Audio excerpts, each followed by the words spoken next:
So I'll introduce her before the encomiums for Anne Marie. Yeah, okay. Just so you know, Mr. Moderator, we are at 2:22. Check-in. Okay. Running. Okay.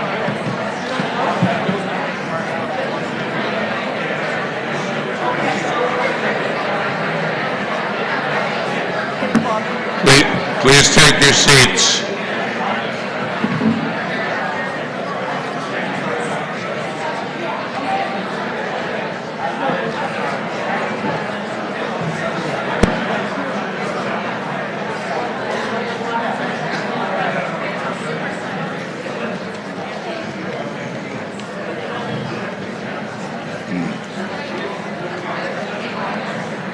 Please take your seats.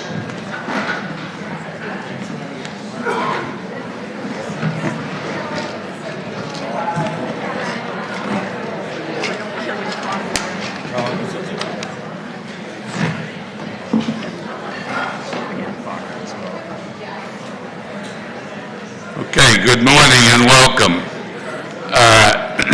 As I'm sure you're aware, this is the 250th anniversary of the American Revolution, and at town meeting we're taking part in a tradition that goes back to the beginning of the European settlement of the New World.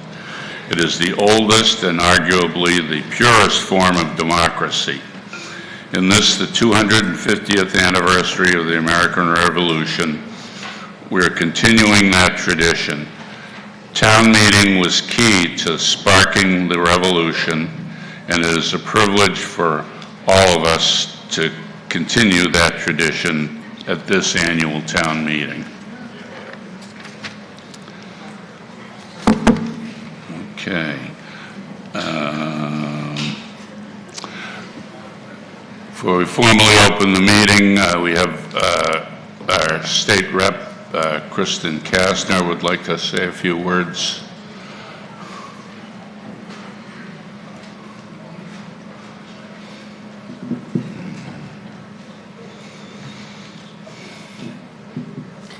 Hello, thank you, Mr. Moderator. I am Kristen Kastner. I am your state representative. I'm also a fellow resident here in town, and just wanted to say hello and thank you to all of the elected and appointed officials behind me, as well as in the audience, and thank all of you for showing up here on a Saturday morning, where I know weekends are also very busy. I'm very proud to say in the last couple of years that we've been doing well advocating for a lot of the needs here in Hamilton, between transportation needs, education needs, as well as infrastructure and environmental remediation. And we've been able to bring back quite a bit of funding through both allocation into grant programs as well as some local aid. Where we can, we brought millions back to this district, and thank you for your advocacy for all of those programs. I'm happy to be your biggest cheerleader and advocate. And I also want to say that we understand this year today, and these budgets are tricky budgets. And we are feeling it, and we at the state understand, and we're certainly trying to push as much as we can this budget, which is coming together over the next couple months, for more circuit breaker for student aid as well as local aid to the town. So I'm happy to be here, happy to be a fellow resident, and happy to represent all of you. And thank you for all of your work.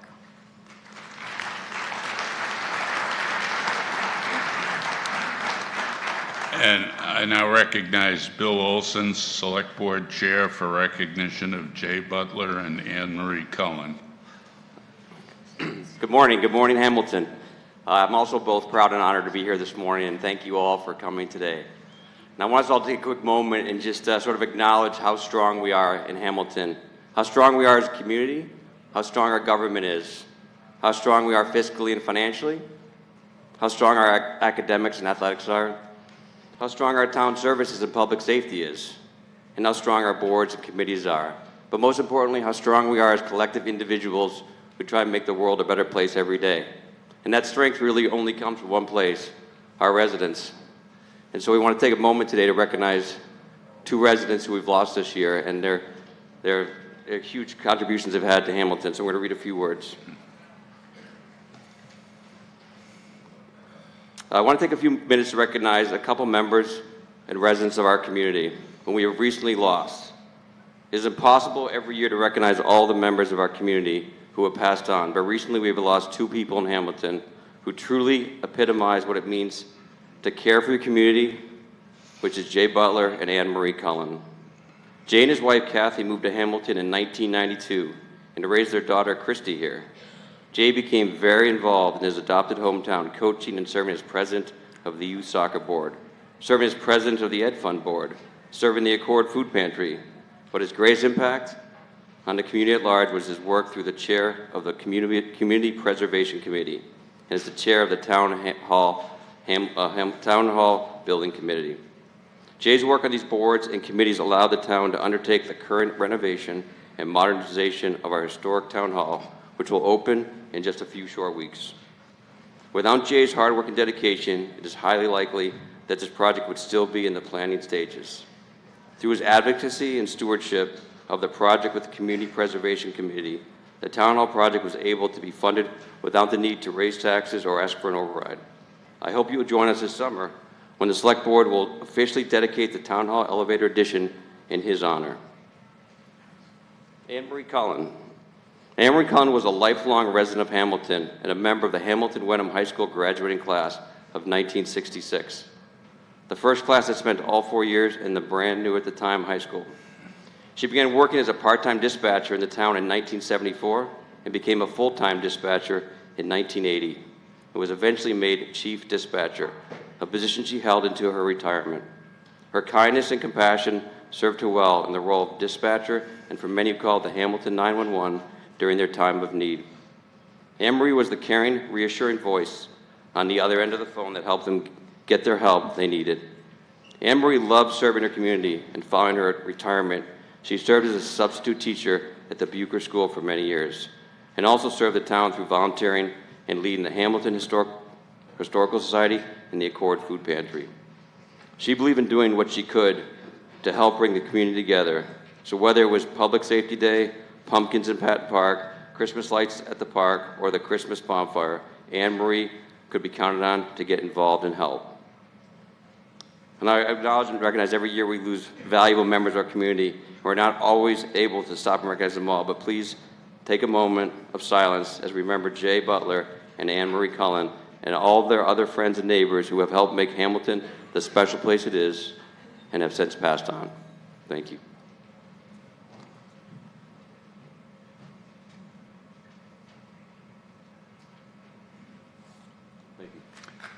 Thank you, Mr. Olson.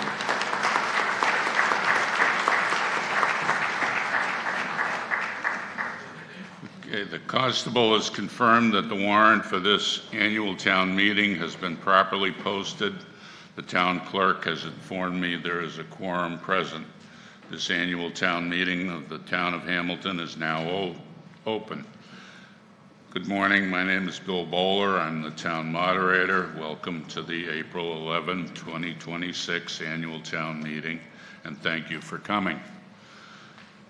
We've identified tellers in the event that we need them down the road. We'll start, as we always do, by saying the Pledge of Allegiance. Please stand if you're able. I pledge allegiance to the flag of the United States of America and to the republic for which it stands, one nation, under God, indivisible, with liberty and justice for all. I'll start with some general reminders. First, if you're a registered voter in Hamilton, you should have picked up a voting clicker, which looks like this. If you haven't and wish to vote, then you can get one out front. Please turn your cell phone to silent. If you need to take or make a call, please leave the meeting to do so. Third, we welcome non-voters to town meeting, but do ask that you sit in the visitors area, which is located in the back left section of the auditorium, so it'll be easier to know who's able to vote and who is not. Also, there are seats in the front, these first 2 or 3 rows, for closed captioning on this screen here. I'd like to introduce the people who are sitting in front so you know who they are. Tom McEnany, KP Law, Town Council; Corinne Kale, Town Clerk; Joe Demelowitz, Town Manager; Wendy Markowitz, Assistant Town Manager, Finance Director; Bill Olson, Select Board Chair; Bill Wilson, Rosemary Kennedy, Tom Myers, and Ben Galuza, Select Board. John McGrath, FinCom Chair; Alex Rindels, FinCom; and Chris Woolston, FinCom. I've asked non-resident town officials and those assisting the Select Board or Finance Committee to be present here so they may be available to answer questions. Members of the press and the video crew have also been allowed to be present. I hope you've read and brought your copy of the warrant. If you did not, there may still be some copies out front. The warrant is the agenda for the meeting, and it was prepared by the Select Board. To bring an agenda item before the meeting, I will recognize a member of the sponsoring board, committee, or individual so they can make a motion. If the motion is seconded, I will recognize the proponent to speak to you about it. Once they are done, I'll open the discussion up to the voters. To ensure that we have an orderly meeting, if you wish to speak, you must first ask me to recognize you. To save time, I ask you to please be standing at one of the microphones, which are at the end of both aisles here. If you're in the overflow room in the cafeteria and you wish to speak, you'll need to come into the auditorium to speak. Once you're recognized, please state your name and street address. We'll use the same rules at today's town meeting that we use at every town meeting. You'll have 3 minutes to make comments or ask questions about the motion.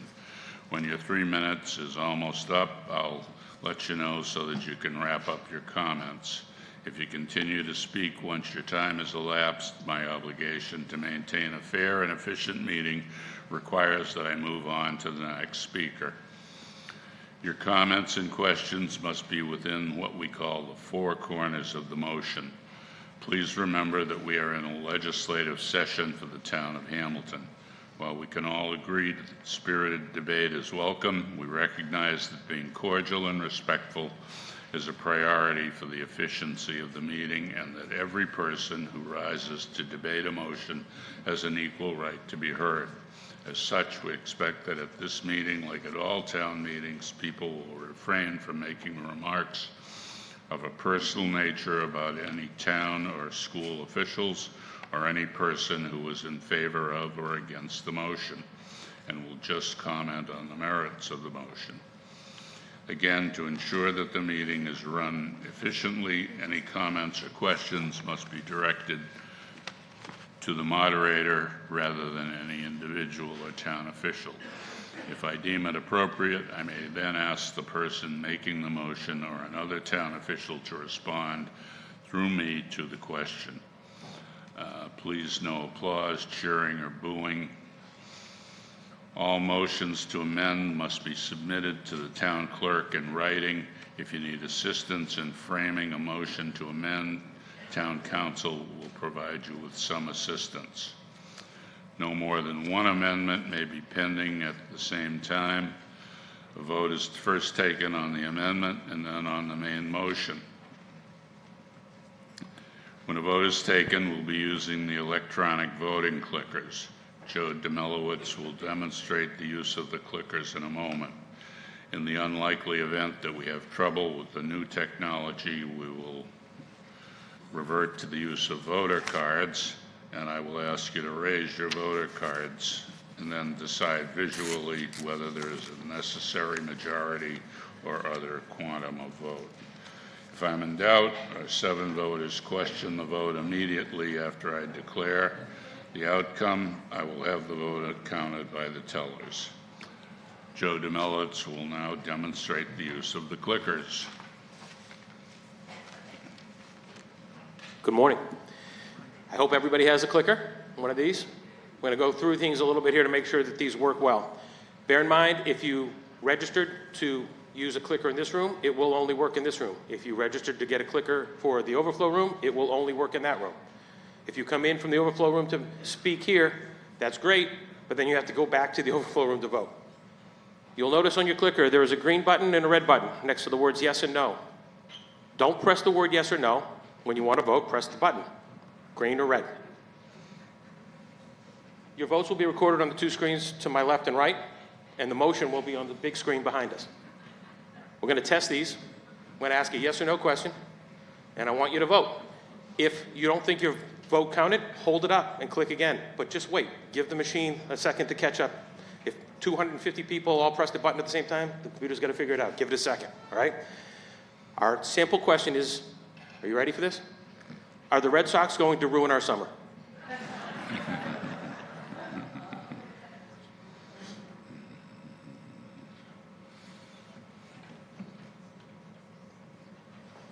Feel free to hold them up. If you don't think it got caught, hold it up.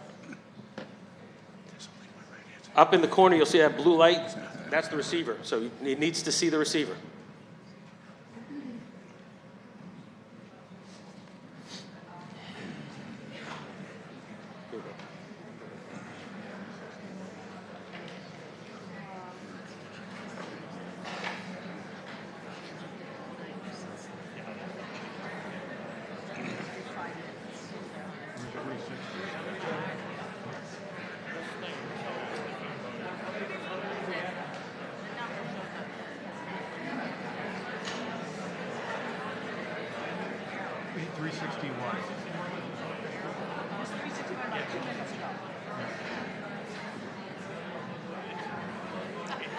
Close voting. All right. A few minutes ago, we had a total of 361 voters. I think it's a couple more now, but you can see everybody's vote counted. So thank you. Okay, we can begin going through the articles in the warrant. Article 2026-4, 1-2, reports. I recognize Finance and Advisory Committee Chair John. I'm sorry? Finance Committee's not going to make a report now, so just recognize Bill Wilson. Okay. Okay. I recognize Bill Olson. I move that the reports of town officers and committees be received and placed on file. Is there a second? Any discussion? Yeah, Bill, I wanted a few things. So for those of you who have some free time, we have a 350-page report, annual report on the town website. Has full accounting of all of the year and our boards and committees. So please take a look at that if you have any questions on what we did over the past year. I also want to quickly acknowledge that Bill Wilson is not running for re-election, so this will be his last day of official business on the select board. So we want to just thank Bill Wilson for his time.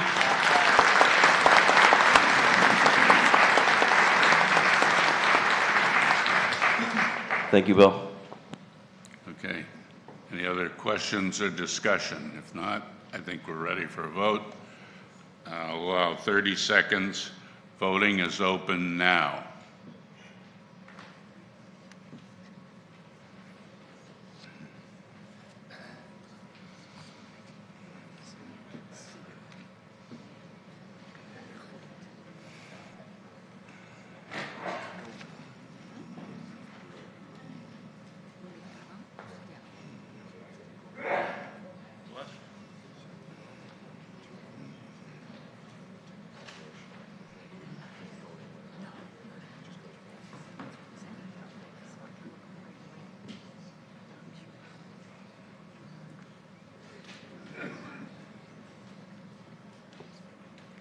Voting is now closed.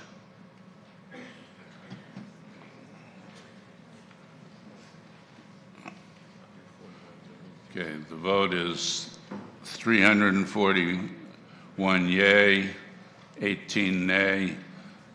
The ayes have it.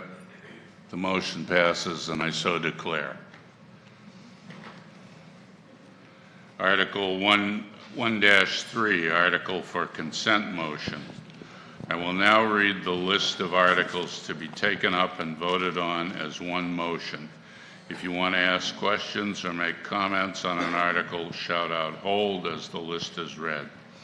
Any article that is held will be deleted from the consent motion and taken up and considered according to its place on the warrant. Articles 2-7, 2-8. Okay, hold on 2-8, 2-9,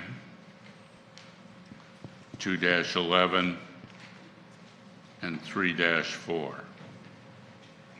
So again, that's Article 2-7, 2-9, 2-11, and 3-4. I recognize Bill Wilson. Okay, thank you. I move that the articles included on the list of articles for consent motion, minus Article 2.8, for this 2026 annual town meeting, a copy of which has been delivered to the town clerk to be filed with the minutes of this meeting, be approved by one vote. Each motion to be deemed a separate action under the warrant article having the same corresponding number, except in those motions held, 2-8. Is there a second? Second. I just further add that, as we typically do at every town meeting, we seek to include a number of non-controversial but necessary articles that can be voted on with one vote to allow us to better time manage and leave out our other articles that would like to have further discussion. Are there any questions or discussion? If not, we can move to a vote. I'll allow 30 seconds. Voting is open now.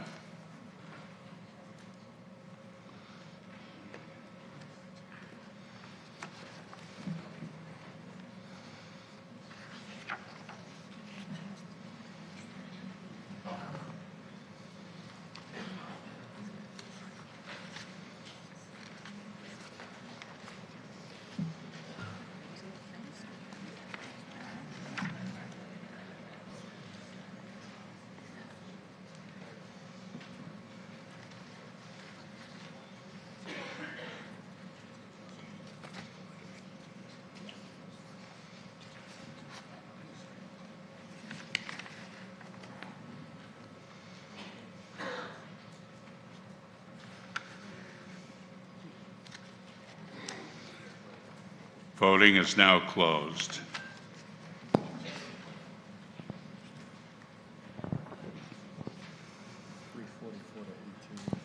The vote is yeas 344 and nays 18.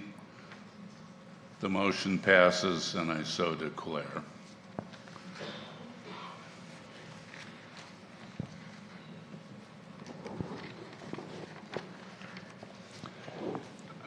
Article 2-1, compensation classification table.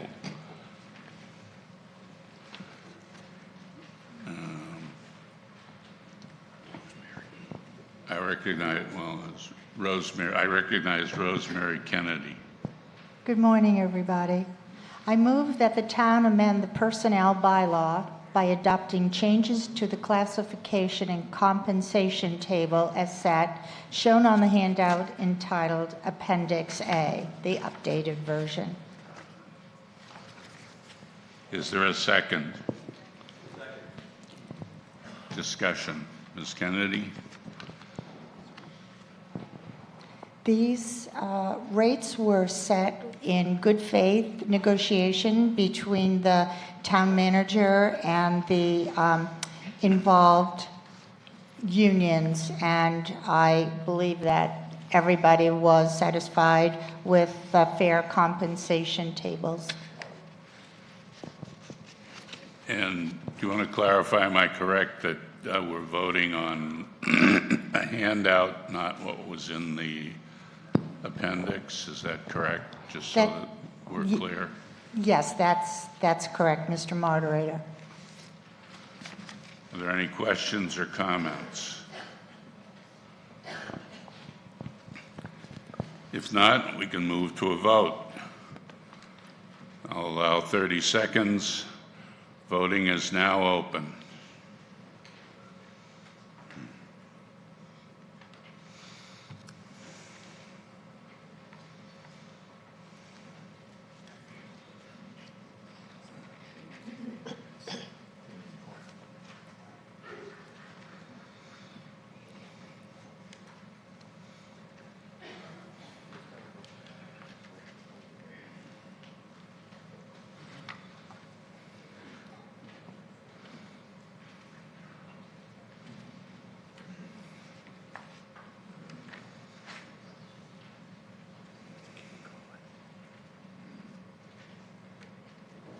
Voting is now closed.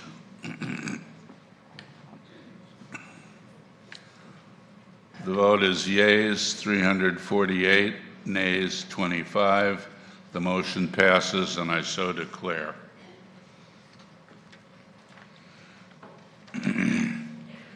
Article 2-2, prior year bills. I recognize Tom Myers. I move that the town transfer from free cash the sum of $79.40 to pay the following unpaid bill. Mastronzi Brothers, $79.40. Is there a second? Is there a second? Okay. Are there any questions or comments? If not, we can move to a vote. This requires a 4/5 vote. So I'll allow 30 seconds. Voting is now open.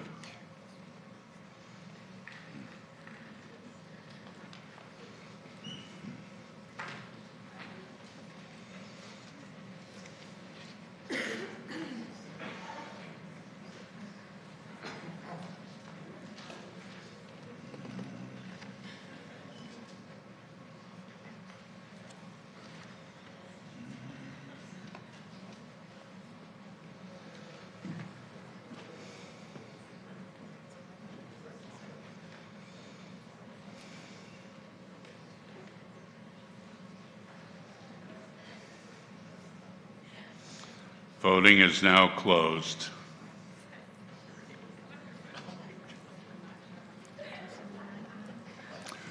The vote is yeas 279, nays 9. The article achieves the required 4/5 vote and passes, I so declare.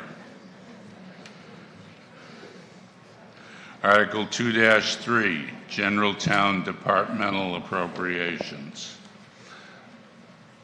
This is our annual General Town and School Omnibus Appropriation article. I now recognize John McGrath to provide the Finance and Advisory Committee's report on the budget.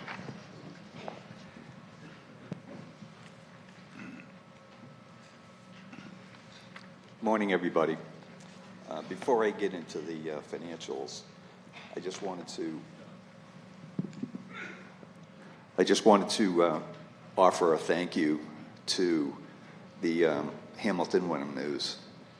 The reason I'm doing that is the last couple of years, I've found, and many of my fellow town members have found it to be a huge resource to the town. Free press certainly reigns in Hamilton and Wenham, specifically Emma, Tim, and Taylor for providing incredibly accurate information and helping us all understand what's going on in town. So I'd like to offer our thanks and congratulations.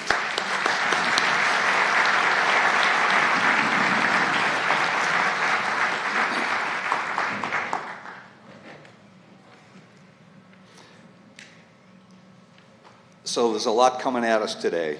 17 warrant articles, 49 pages worth. The FinCom, we wrote 33 pages of commentary. How many read all 33 pages? Okay.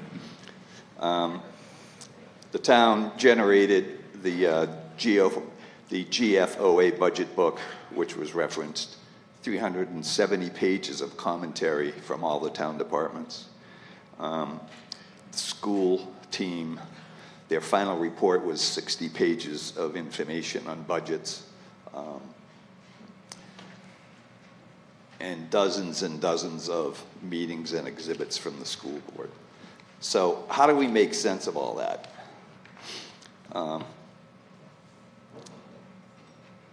You're going to hear today about Proposition 2.5 override. It'll be commented on multiple times.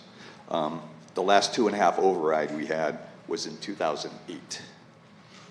All right. What's an override? An override's a permanent increase in our property taxes. Basically, it's a base level that's being raised, and then from that point on, we measure going forward. A debt exclusion, the high school roof, is a temporary increase for the life of the project. So pay attention and listen to these terms. But keep in mind that over the last 18 years, we have not needed a 2.5 override. All right? And I'll make a comment on that. Let's talk about the financials for a second. Back in October, it started to become clear that we're going to need an override as we progress through the process. When you think override, you think extra spending. How much extra spending? How much might that hurt? Where we came out was not a 10.5% override, an 8.5% override. What we ended up doing on the budget was coming to the town with several asks. This levy limit budget is a 2.1% increase. You add in the 4 warrant articles, 2, 5, 8, 9, and 10. Add in the supplemental budget. All in, what you're being asked to approve today is a 5.6% increase year over year. So let me just let that sink in for a second. Year over year, it's a 5.6% increase when you add all the warrant articles together. All right? So that just sort of frames the ask so that the detail that gets discussed today does not sort of obscure the high-level picture. A couple of additional comments. The FinCom feels that the town generates excellent financial outcomes for the taxpayers given limited resources. All right, we have a tax base that does not generate lots of discretionary income. So our position is that due to the 18-year time period between operational overrides and the fact that the town, because it's so well managed financially, we have a AAA bond rating. There are approximately 30 cities and towns in Massachusetts that have a AAA bond rating. Hamilton is one of them. All right, so even though we have limited financial resources in town, the town management and committees provide very thoughtful, accurate, and responsible budgeting and spending. That's our view. Lori, if you could go down to the other notes page.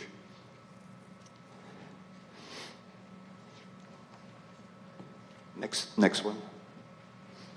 Just a couple of final comments. You're going to hear about the Patton Homestead, the high school roof, and those two are separate warrant articles, and we'll talk about them when the time comes. High level, there are going to be some decisions you're going to be asked to make, and Just to recap, we made a decision a while ago to put new fields behind the high school. That project was originally budgeted at $15 million, and the school reported that it came in under budget by $1.3 million. So kudos to the team that managed that.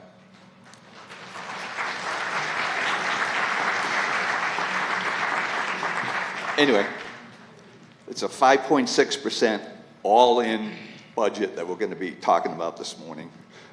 Listen to the detail and vote however you feel you need to. Thank you very much.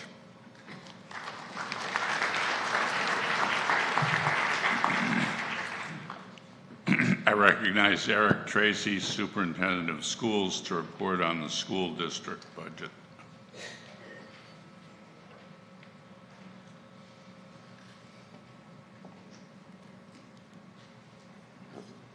Quite as tall as John, but. Good morning, everyone. Thank you, Mr. Moderator, for the opportunity to address the citizens of Hamilton. I'd first like to thank the members of the school committee, the town manager, the select and finance boards, and many others who have helped prepare the school district budget for you today. I'd be remiss if I also didn't thank our Assistant Superintendent of Business and Finance, Vinnie Leone, for his efforts in developing and presenting a detailed, transparent budget process over the last 5 months. The overall increase in the school district's gross operating costs this year is 5.09%. The school district and town boards have continued to improve transparency each year through a number of joint meetings and boards and chairpersons so that each entity's needs are in the open and fully understood. This FY27 assessment includes no new programs or staffing. It does reflect rapid increases in expenses, including cost of living increases for our staff, large increases in health insurance premiums, and higher maintenance and utility costs. This is also the first year in many that there'll be an override request for school department expenses. It is important to note that our two communities and the school department are experiencing what I would term the perfect storm. State funding and aid continue to lag. The school department's Chapter 70 aid from the state has remained at approximately 10% for a number of the past few years. The state is yet to fully fund regional transportation and special education costs as outlined in the law, consistently creating a widening gap between budget expenses and offsets. I do have to say our state representatives and senators are well aware of it, and Rep. Kasner has been working with us, the superintendent's group, and many other groups to correct these issues, and we're looking forward to supplemental budgets, hopefully, in a couple of months.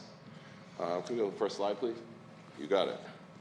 There's several items to highlight in FY27 that was approved by the school committee on February 12, 2026. We initially reduced the budget $1.3 million from our preliminary presentation. This includes a reduction of 7 staff members. The budget returned $773,000 to the towns for the 5th year in a row. This year, we see more than $1.36 million increases in the cost of living and salary for our staff. This budget continues to fund other post-employment benefits, or OPEB account, for retirees' benefits at $350,000, a goal that was set 7 years ago. Health insurance, as we all know, premiums are up 10.5%, an increase of $446,008. Utilities continue their upward trend, increasing by about $50,000. Unfortunately, there'll be an increase in the athletic user fee for families. As we trimmed the budget, we trimmed the district offset to these fees, creating an unfortunate increase. This budget also incorporates an assessment shift of $170,000 back towards Wenham. This is the 2nd year in a row that has occurred, and generally that's based on the number of students that are attending the school district from each of the communities. And there's also an increase in the Hamilton debt service of approximately $71,734. Next slide, please. This slide provides the actual assessment to the towns. This year, Hamilton's share of the assessment is $27,258,570, which is a 6.19% increase year over year. The vote for Article 2-3 is to support the budget that's under the levy. For the school department, that number is $26,179,046. $26,179,046. The balance of the override will be voted on in Article 2-4, and that amount will be $1,079,524 for the school district. Next slide, please. Here's a more detailed look at the FY27 budget, including debt service, which has been the increasing factor in the past few years. We always begin with the total operating expenditures, which this year is $48.96 million, and then we add the debt service of $1.96 million to that number. Then we subtract all of our offsets and any other revenues that we have, yielding a final total assessment for both towns of $41.6 million. Next slide, please. In 2022, we established the Capital Stabilization Fund with voter approval and are required to report annually on any changes. This fund is used to offset capital expenses for the district. Much of the original monies in the account was related to the athletic facility improvement project. The balance reflected here behind me is as of June 30th, 2025. In FY26, the school committee voted to use $1.7 million of the $2.4 million to pay down the debt on the athletic complex upgrades projects and $450,000 to fund the high school roof feasibility study, which you'll see later in a later article, resulting in a final balance of about $208,000 as of today. One positive note, as mentioned earlier, the athletic facilities improvement project came in $1.3 million under budget, and the current final principal bond amount is $6.8 million, with $1 million in interest over 5 years. Next slide, please. This chart represents the budget as we reported to the Mass Department of Elementary and Secondary Education. It is required to be reported this way. It shows a better breakdown of the 5.09 gross increase in the district operating budget. It's important to note that staffing has continued to be reduced since FY24, when there were more than 300 positions in the district. The FY27 budget, as presented today, shows a reduction of staffing of more than 11 full-time employees over that time period. Next slide. This final slide shows the 5-year average for the town of Hamilton of the district operating budget, currently 4.22%. The previous 5-year average was 3.87%. Next slide, please. Thank you for your confidence in me to represent the students, the families, the faculties, and the staff of the Hamilton-Wenham Regional School District. As we navigate the current fiscal environment, I am resolute in my commitment to collaborate with our boards and our community members to not only ensure responsible budget management, but also to position our district for sustained growth and continuous improvement. We are dedicated to fostering a future of excellence for every one of our students. I appreciate the opportunity to present the FY27 school budget today. Go Generals!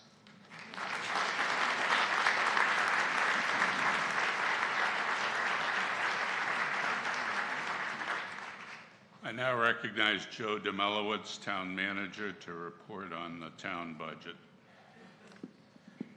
And I am also shorter than Eric, so we got to keep adjusting this microphone. Good morning. Thank you, everyone, for being here. Before I begin, I would like to publicly thank the Hamilton Select Board, the Finance and Advisory Committee, and the Capital Committee, as well as all of our town department heads who are here in the back. And those department heads represent public safety, public works, finance and administration, planning and permitting, health, recreation, and council on aging. We have just about 60 full-time permanent employees in the town. They come to work every day to serve the residents of this town, and I am proud to work with each and every one of them, as well as to work with the volunteer and elected boards and committee members. The annual budget is not the work of one or even a few people. It takes dozens of us every year to review the town's needs and balance those against our limited resources. Our budget presentation today is unlike any that we have had to deliver here in my time in Hamilton. You have 2 questions this year instead of 1. The first question is what we put before you that will live under the levy limit. The second question asks you to consider an override so that we can continue to deliver the same level of services as we have in my time here. The decision to make this request was not made lightly, either by myself or the Select Board. Each year we start the budget process, we begin by meeting with the Select Board and the Finance and Advisory Committee to ask them to help us set goals for the town. Each year, including this year, those goals have included ensure the long-term financial viability of the town, provide the same or enhanced services to our residents, ensure appropriate staffing levels, maintain all capital assets, and avoid a Proposition 2.5 override. Unfortunately, this year, we find that we cannot accomplish the first 4 goals and also accomplish the 5th. If we want to meet the rest of our goals, we must ask you, the voters, to consider to raise the taxes above the limits of 2.5. You are, of course, free to say no, but the Select Board and Finance Advisory Committee wanted to ensure that the voters' voice was included in this discussion. So with that, I will get to our budget presentation. That's our new fire truck that you helped us buy a couple years ago. Okay. Our budget conditions are to adhere to our budget goals and objectives, which I just outlined for you. Absorb anticipated budget drivers, health insurance, trash, within available town funding. Try to avoid a Proposition 2.5 override. Make other targeted operational changes to improve efficiency, stability, and sustainability, and adhere to our financial policies. Recent efforts to offset budget growth. We've regionalized our Emergency Operations Center. In fact, we will be transitioning to the Middleton North Shore Regional 911 next week.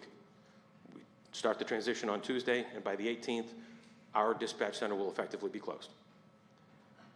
We have a first-year potential savings by doing that of about $350,000. We have potential special revenue from Gordon Conwell in the amount of $400,000. These are one-time revenues and would be used for one-time expenses, but it's important that we're bringing that in.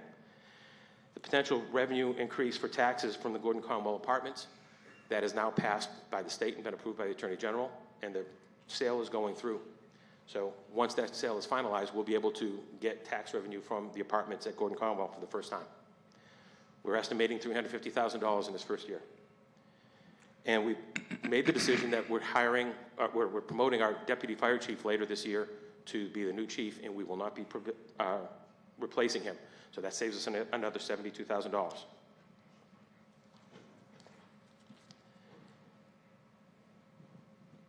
The foreseeable increases that we've had to deal with this year are employee contractual increases at about $214,000. Health insurance increases of $187,000. Increases to our Essex Regional Retirement System of $70,000. $259,000 for increases in sanitation collection. So that's the pickup of your trash, your recycling, your composting every day. And then utilities increases basically in fuel. I'm going to ask our Assistant Town Manager and Finance Director, Wendy, to take over here and present the next few slides.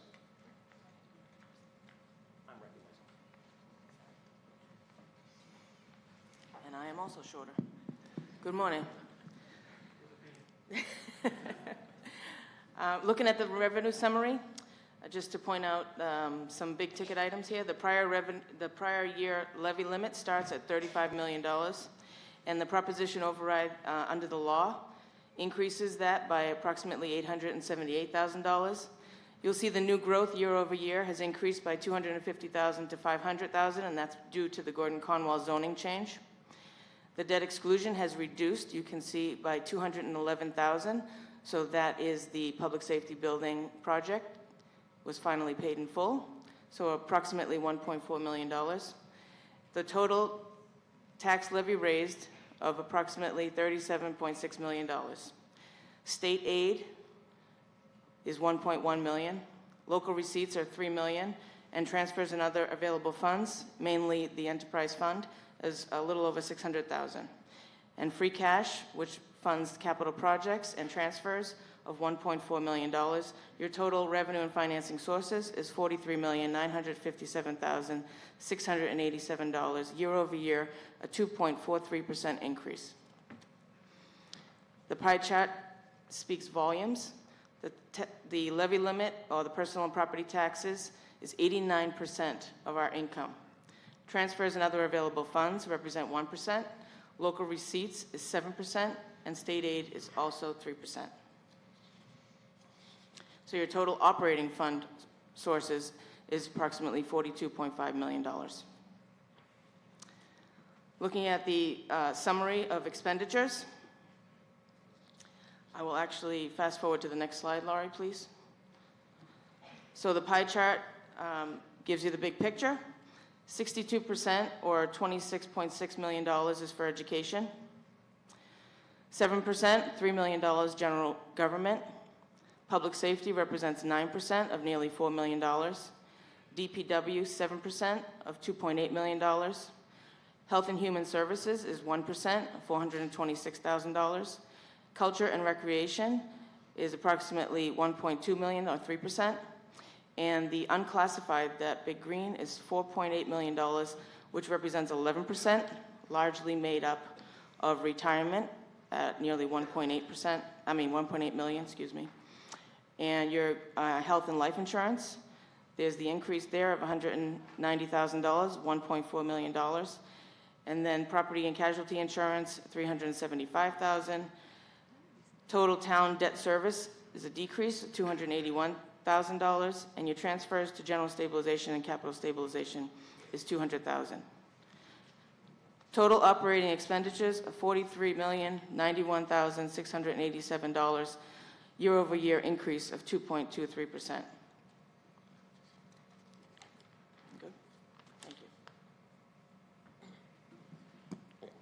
Also part of our annual budget is our capital improvement plan. That'll be voted in a separate article, but we'll go over this really quickly for you.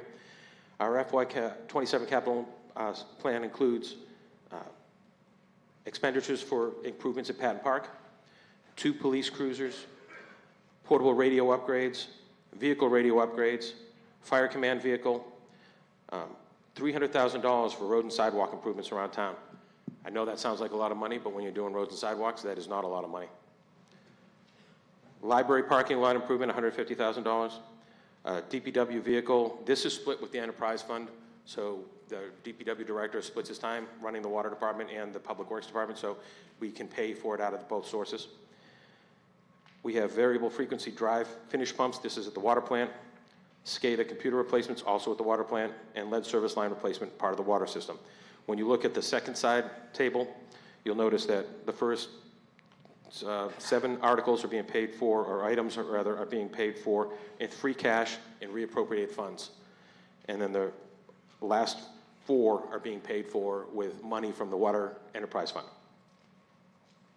The total expenditure for capital this year would be $1,257,129.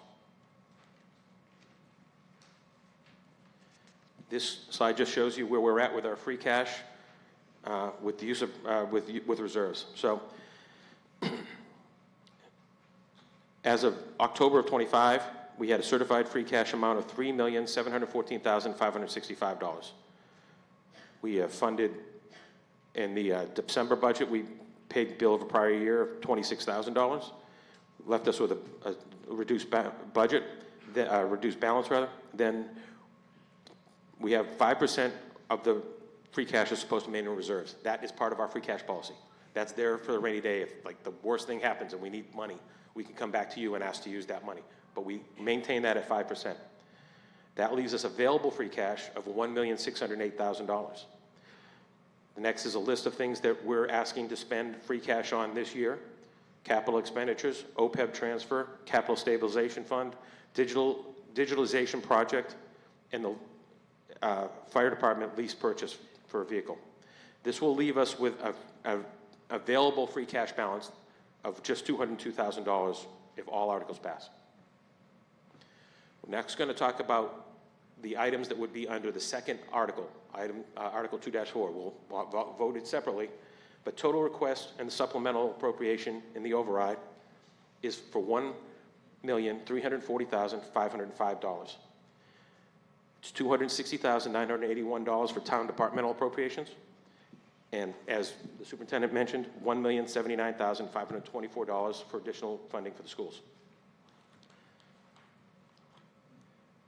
The town requests include $50,000 to improve communications with the town. That's one of the goals that the select board has set for us, is to improve the way we interact with our public. And so we have a request for $50,000. There's $108,000 in the override for patrolmen. You guys can all ask questions about this when we open it up for debate, but I'll just tell you right now, we used to have a reserve police officer force that would help fill in shifts.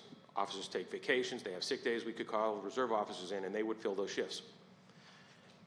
With the standardization of police practices a few years ago and police accountability laws, the reserve system has essentially disappeared. As of July 1st, we will have no reserve officers available to work for the town of Hamilton anymore. But we still have the same number of hours to fill. If we don't hire another police officer to help them fill those hours, we'll fill the shifts, but it'll be forced overtime for our officers. We'll be asking more of them. And, you know, using overtime to fill a shift isn't really the right way to do it if we can avoid it. The Emergency Operations Center. We are keeping a full-time person working at the dispatch center to interact with the public during business hours. We've also been asked to try to consider a way to keep an additional half-time person on, maybe on weekends or a little bit later into the evening.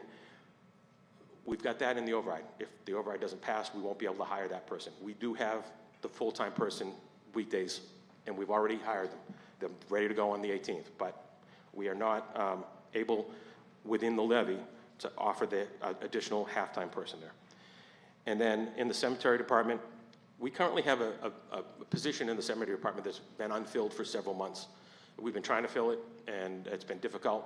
We actually finally have a couple of candidates. But rather than lay off a person, if we have to cut the budget, we're going to not fill that position. So that would be the department continuing to be down a man from where they're usually at.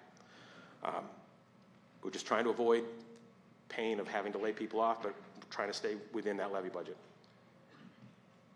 The next slide shows the supplemental Hamilton-Wenham Regional School request, but I believe the superintendent already covered all that. And I will again ask Wendy to go over kind of the updated revenue summary based on the override.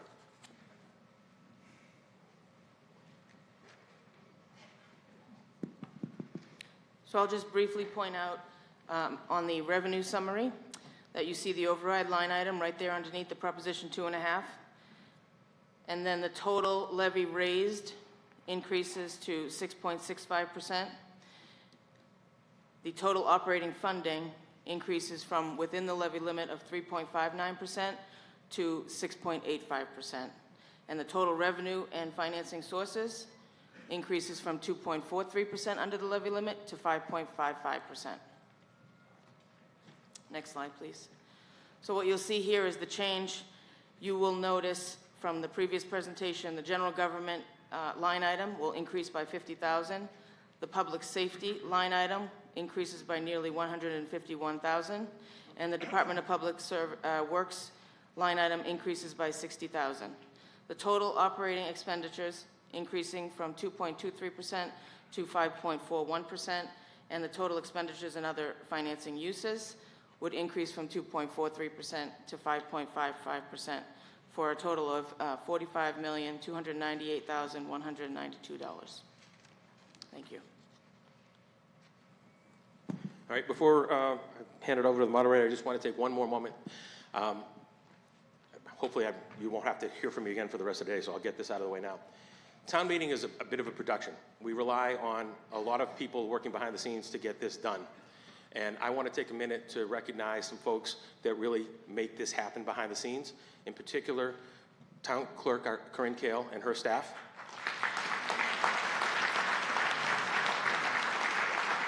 And from my office, Lori Wilson. Lori's like the glue that holds us together. Every year before this, we do a walkthrough the day before, and yesterday I was unable to get here. I had a personal conflict, and last minute I wasn't able to come. I think they did a better job without me, so. But I just want to thank them for all their effort, and I really feel badly about leaving them in the lurch yesterday. Thank you, everybody.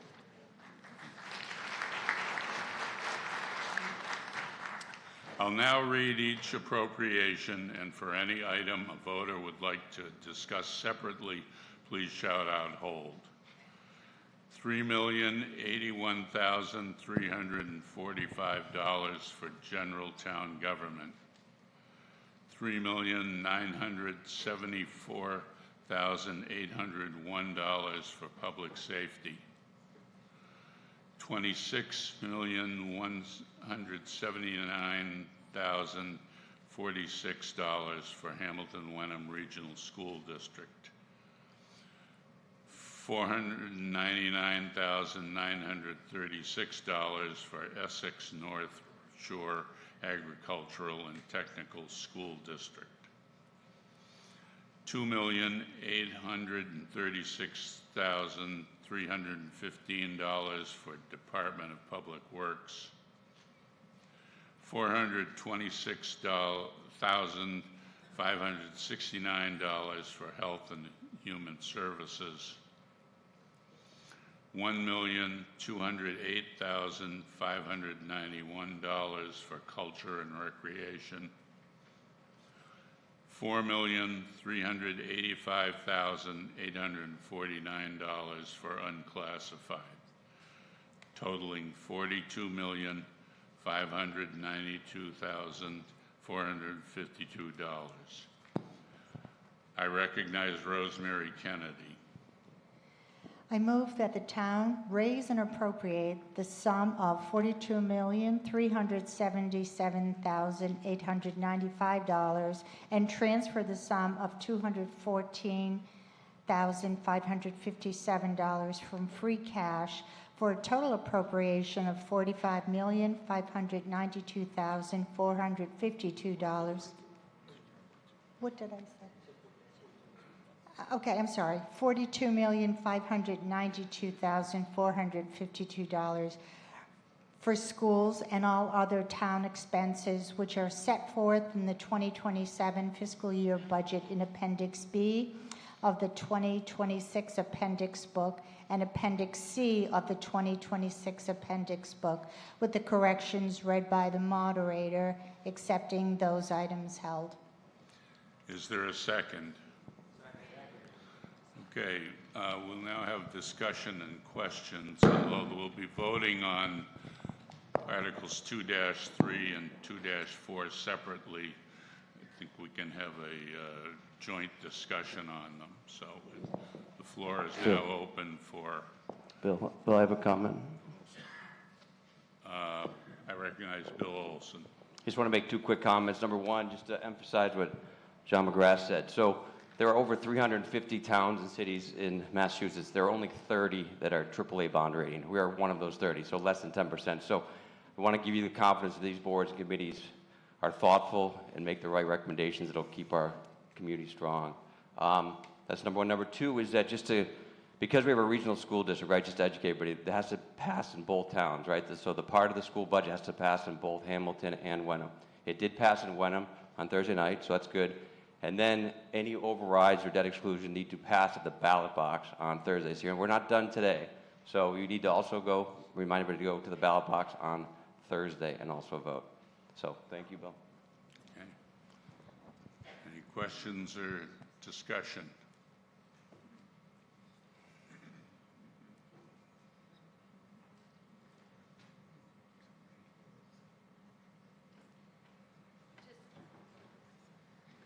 Just clarification, Beth Hurd, 270 Asbury Street.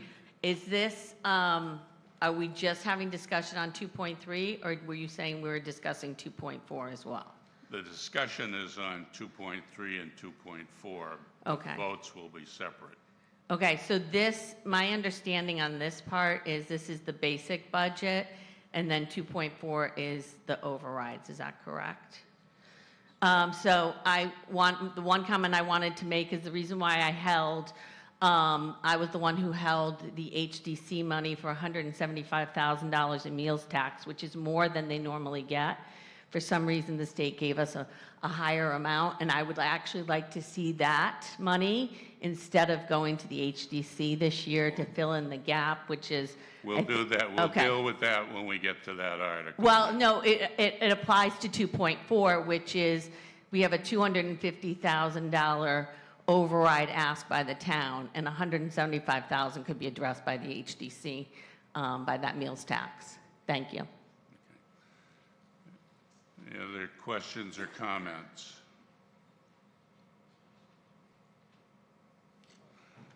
Okay, I guess we're ready to move. You. My apologies. Catherine Spanu, 277 Linden Street. Catherine Spanu, 277 Linden Street. Is this the appropriate time to ask a question about Article 2.4? I want to make sure that I'm understanding that correctly. Yes. Thank you, Bill. I think this question may be best addressed to Mr. Tracy. I am not fully understanding the specific impacts to the school if the override does not pass today. Somebody please explain what the specific impacts would be? Is someone from the school, Mr. Tracy, you want to respond to that? Yes, thank you, Mr. Moderator. The answer to the question is, if the override doesn't pass, the first thing on the docket would be about 26 positions. It's been listed as 26.6 because there's a part-time position in there as well. So 26.6 positions would be taken from the school district budget. These positions have been characterized in various parts of town as coming from one place. They would come across the entire district. They would come from every one of our schools would be impacted by this loss. Also included in there are a number of maintenance items, including a $90,000 replacement of sprinkler heads that we need to do in this facility here, the middle school, high school complex, $10,000 in a floor replacement at the Bucher in the kitchen that is falling apart daily. $168,000 for security vestibules, which was a commitment I've been trying to make to secure the entrances of our school facilities, at least take that step, that initial step. And then there is also the reduction of a late bus. There were 2 late buses in this year's budget. There are 2 late buses. Next year, we had reduced in the early rounds of FY27 1 in this and put the second one in the override. If we do not pass the override, the second late bus will be not available to students at the high school, middle school complex. There'll also be another 5% increase in athletic user fees, and I think that's the majority of them. Mr. Moderator, may I ask one very brief follow-up question? Yes, ma'am. Mr. Tracy, is there a possible impact on elementary school students having to change schools if the override does not pass today? Mr. Moderator, the answer to the question is possibly. The reality is the leadership team and I have spent the last months trying to figure out different ways to meet the numbers, and this includes restructuring, rejiggering the way our schools would be set up. For instance, I think, and correct me if I'm wrong, I believe the question is related to moving like grades together. That would be a possibility. If you currently look at our elementary schools, there are 7 teachers in each of the grade levels, K to 5.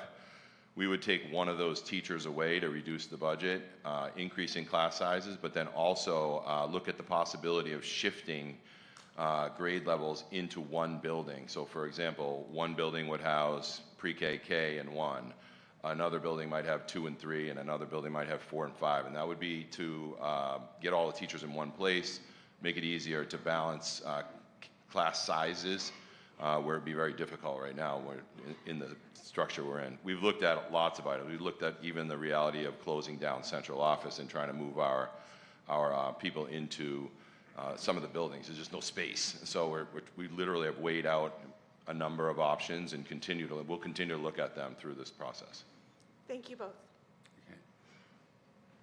Okay. Mr. Moderator, would this be the right time to share my thoughts on 2.2-4? So just so we're clear on the record, are you a registered voter? No. Okay. Under the town bylaws, the moderator has the discretion to allow non-voters in appropriate circumstances to speak to a matter, and I'm going to allow this young gentleman to speak. Okay, thank you. I'm Elijah Strozier, and I'm a student here at Hamilton Wenham High School, and I thought it would be important for you guys to hear a voice of a student here and how I'm affected and how me and my peers are affected. And I would urge you to vote favorably for the override today for the following reasons. First of all is the class sizes. We have a smaller school, but it's quite strong and tight-knit, and I think the smaller class sizes help students greatly with access to their teacher. And with bigger class sizes, students won't be able to ask questions. And like if I'm, even in this school, if I'm in class and there's like 3 or 4 people ahead of me waiting to ask questions, I'm just going to forget whatever question I had and just ignore it. And I think that takes away from the learning experience.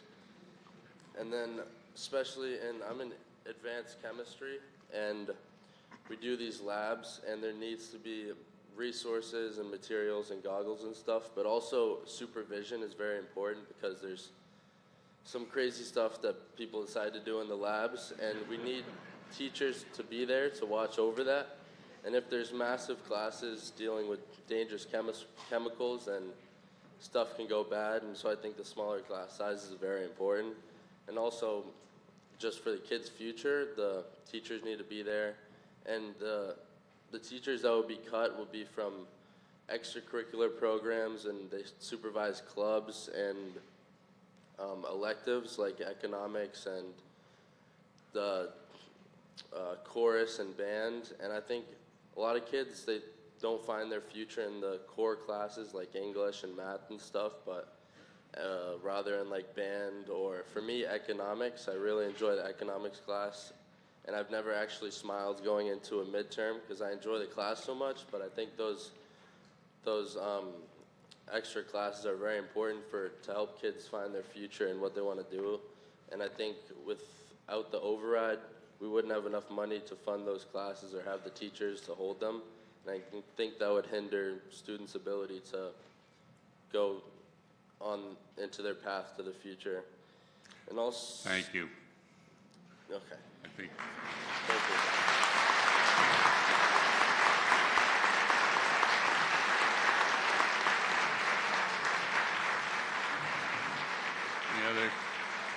Any other questions or comments?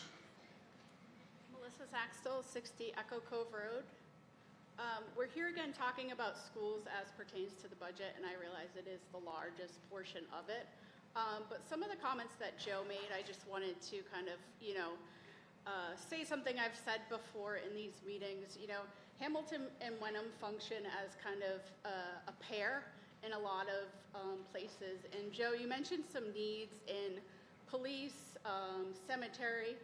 Some of those places could be shared services between our towns, and I would really urge those of you who make these decisions to look more carefully and closely at an ability for us to share those things, because this override is really close, and to hear students and see families worried about what's going to happen to their kids and to the future of our town, I think we can make decisions that are really in the best interest of everybody and not make this about parents versus everybody else every year.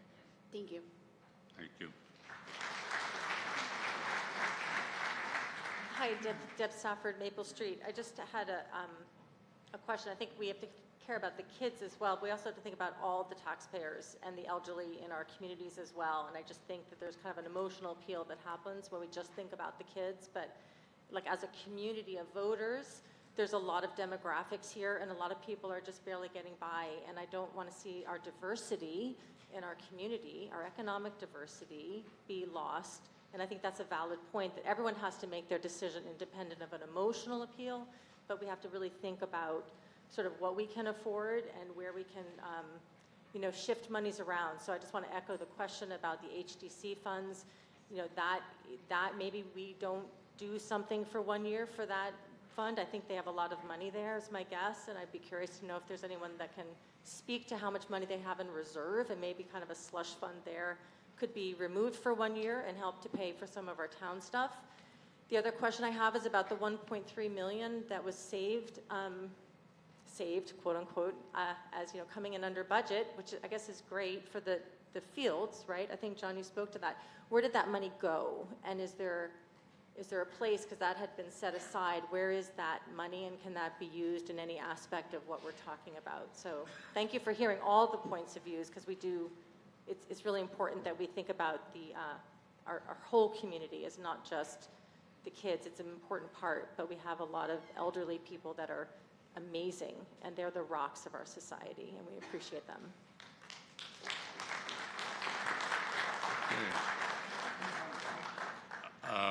I guess there was a question in there, so I'll allow Mr. Tracy to. It was absolutely a question in there, an excellent question. Mr. Moderator, the Fields project last year was voted in $15 million through fundraising in the community, generous grants, 1.2 million in grants from both Wenham and Hamilton CPC, and some of the offsets from the donations. We were able to reduce the amount. The money isn't there. It was not all used. So we took out a bond that was approximately $9.8 million. Actually a ban, which is a short-term bond, about $9.8 million. In FY25, there was $1 million paid by the towns towards the debt. FY26, there was $1 million paid toward the debt. And in the FY27, you'll see the $6.8 million, $6.88 million that I talked about in the current bond that we just took, which is also has also $1 million in interest in that. So it's about $7.8 million. And that's a 5-year bond for the fields. So we didn't use all the money, but we didn't take all the money either. So the 1.3 million doesn't exist in the bigger process of the scope. Mr. DeMelowitz. Yeah, I just want to address the question about shared services. Great point. I appreciate your asking. So we do a lot of shared services in Hamilton, and since I've been here, we've added a lot of shared services. I told you a little bit ago, we're going to be regionalizing the 911 dispatch services, and we're going to Middleton. Since I've been here, we've added a regional conservation agent, we've added a regional human resources director, we've always had a regional animal control officer. When we get into wanting to regionalize things that are covered by union contracts and positions, those are things that have to be negotiated both between the town and its union staff, but also then between the town and the other town. So you need another community that's willing to share those things with you. And then once you get into that conversation, you have to equalize pay rates. So we may pay DPW at one level, a town that we want to merge with has a different level. You have to somehow equalize those without upsetting any of the employees. I'm not saying that it can't be done. I'm saying those are longer, harder conversations. We've been focusing on things that we can get done quickly to have an immediate impact on our budget. We're kind of running to the end of those things. So it might mean some more harder conversations over the next couple of years as we continue to look at those things. But they're not just decisions the management can make on its own. We have to have a partner, and we have to have a partner in our staff as well. Our workers have to be willing to work with us on that. So we're trying. We'll have those conversations. But for this year, this budget, we have in front of you what we can afford, and then what we're asking you to help us with. So, thank you. Okay. Any other questions or comments?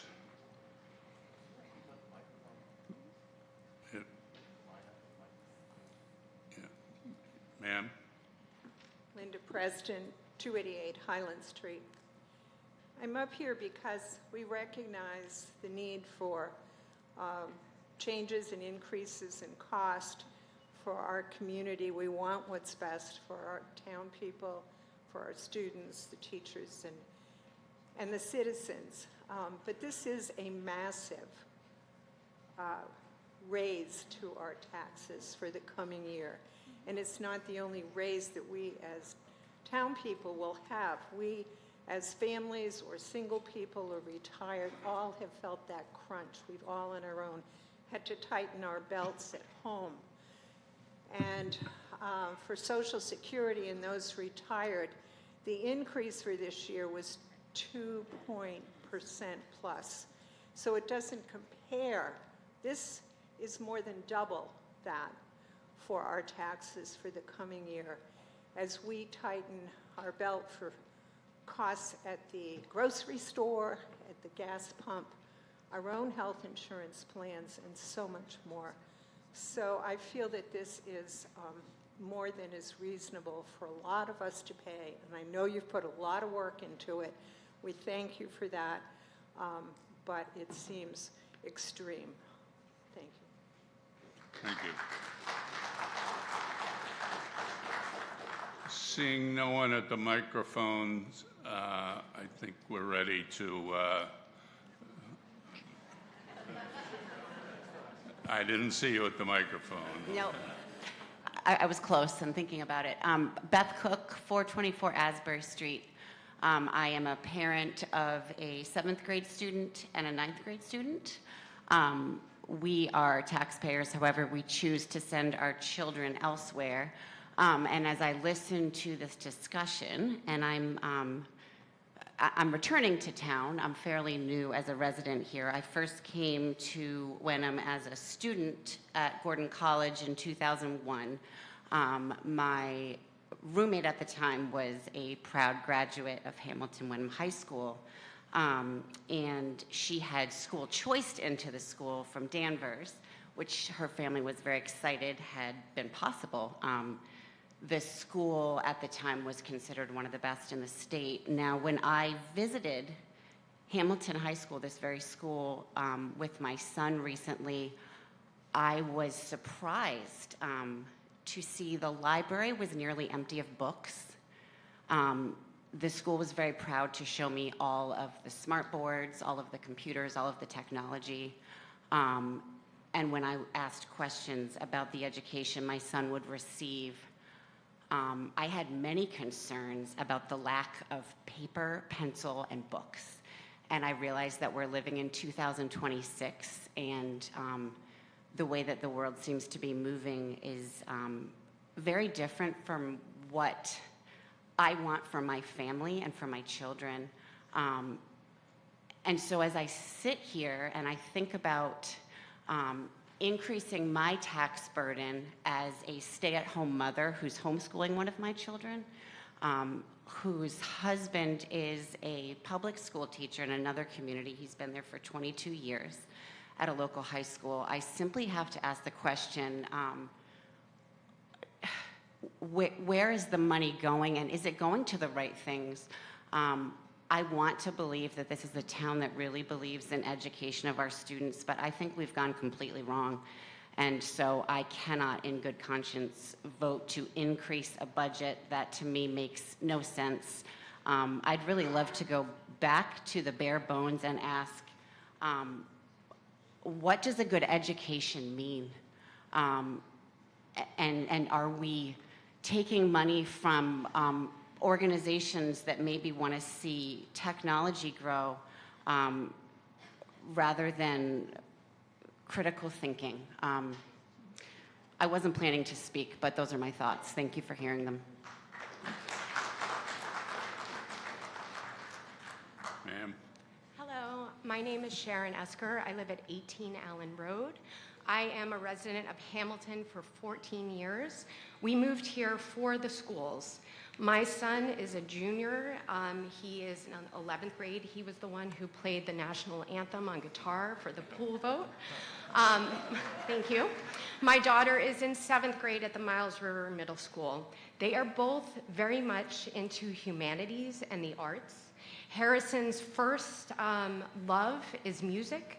Mr. Fecky has been instrumental in guiding not only his education in music, but also his love of history, economics, math, science. He wrote this beautiful statement about the potential loss of Miss Pawson, who was his first biology teacher and his current AP biology teacher. Harrison's main focuses are history, English. Science is not his main forte. Miss Pawson has held him by his hand and guided him to upper-level science classes because of her expertise, her care of these students. He is now applying to colleges where kids have AP courses at other schools that are double what we offer here. If we lose these AP teachers at our high schools, if we lose the arts at our high school, elementary, middle schools, we are risking losing the attention of many of our students. Today, there's a lot of focus on AI, on technology, but it's the arts and humanities that will be guiding us forward. If we lose this in our schools, if we lose Miss Pawson, if we lose someone like Miss Carter, the chorus teacher in the middle school, then again, we're missing out, and our kids will be less competitive as they move into the college age.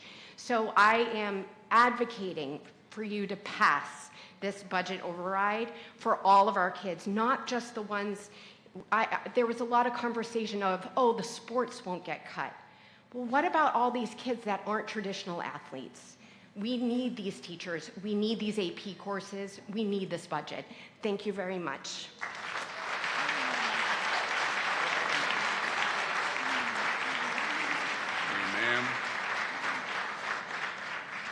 My name is Ruth Ryan, and I'm at 268 Linden Street, and I'm elderly. And I support this override. I live on retirement income, yet I feel that there should be what used to be a social compact between residents and the town government. The schools are a part of that. We haven't had an override since 2008. That is remarkable. And I remember during the discussion about school consolidation, Mr. McGrath talked about the lack of investment in the physical plants of the schools over the last several years, and I was quite stunned by that slide. It's never a good time, never. I lived through the years of people being very anti-school when my kids were in school, and we can't shut the door behind us. Many of these costs that are discussed today are out of our control, such as insurance and retirement and things like that. I urge you to support the schools. They are the main thing that nobody ever asks a real estate agent the quality of other town departments, but they do ask real estate agents the quality of the school system. It's what keeps your house values where they are. I urge everyone to vote in favor of this Proposition 2.5 override. Thank you.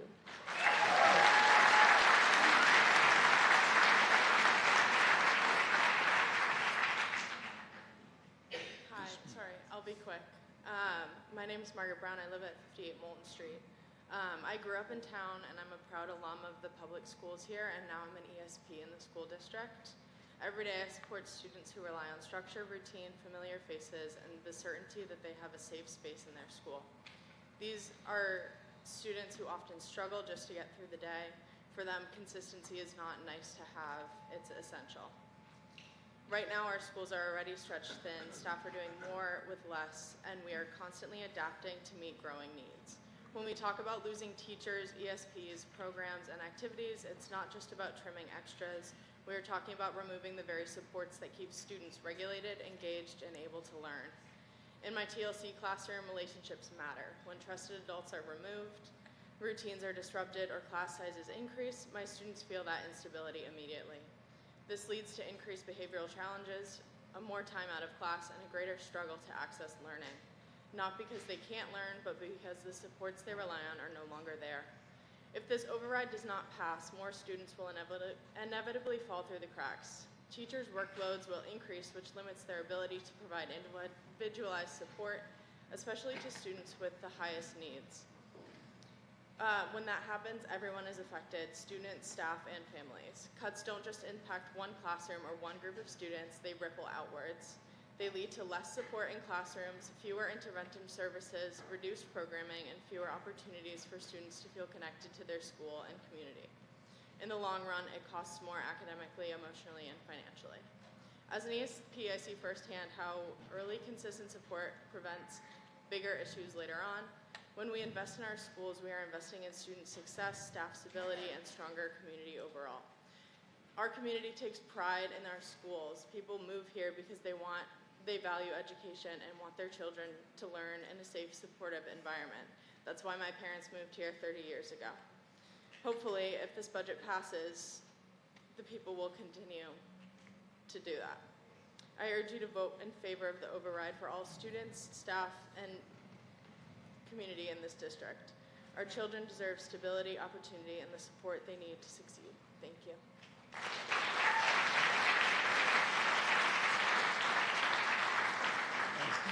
I think both sides have aired their views. So after these two speakers, I think we'll move to a vote. Hello, my name's Chris Payne. I live on Woodbury Street. I also moved here for the schools. That cafeteria over there is full of families that moved here for the schools. For those of you that are worried about affording a life here, I understand. I hear you. The reason that real estate is in such high demand in this town is because of the schools. So you have to realize that these schools are the crown jewel of this town. They're increasing demand for houses in these towns. And the last thing I want to say is just, if we're not doing this for kids in education, what are we doing here? Please vote yes.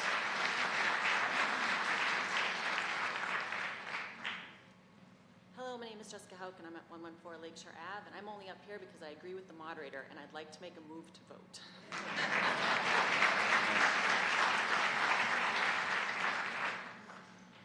Okay, I think we're ready to move to a vote on Article 2-3, which is the general school and town budget under the levy limit. Is there anyone that wants me to reread the totals? I thought that was a pretty safe bet. Okay. We'll now move to a vote. I'll allow 30 seconds starting now.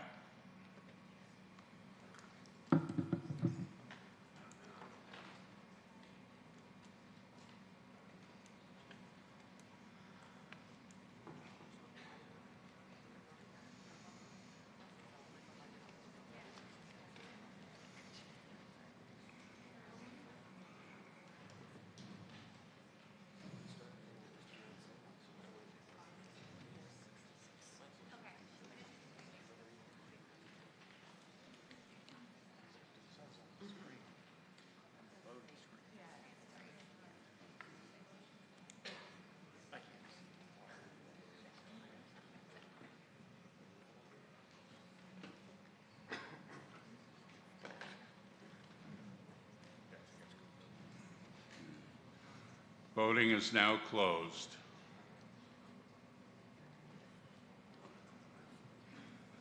Okay, the vote is, is that 412? The vote is yeas 402, nays 55. The ayes have it. The motion passes. I so declare. Yeah, I see that our State Senator Bruce Tarr is here, so might be time for a brief palate cleanser before we move on to a vote on Article.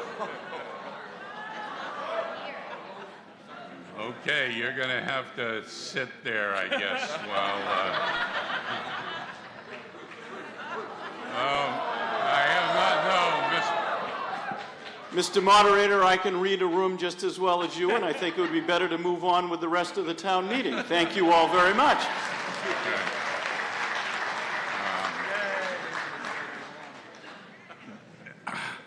Do you wish to say something after we vote on 4.4? We'll see. Okay. Okay, we've had discussion on both Articles 2-3 and 2-4. We'll now move to a vote on Article 2-4. I recognize Bill Olson. I move that the town raise and appropriate $260,981 for town expenses and $1,079,524 for Hamilton Wenham Regional School District expenses, for a total of appropriation of $1,340,505. To supplement the appropriation under Article 2026-4-2-3 for the fiscal year beginning July 1st, 2026, as set forth in the 2027 fiscal year general fund supplemental budget in Appendix D and the supplemental school budget in Appendix E of the 2026 appendix book. Provide, however, the vote taken hereunder shall be expressly contingent on the passage of a so-called Proposition 2.5 override vote under General Law, Chapter 59, 21C. Is there a second? Okay, we'll move to a vote. This requires a majority vote.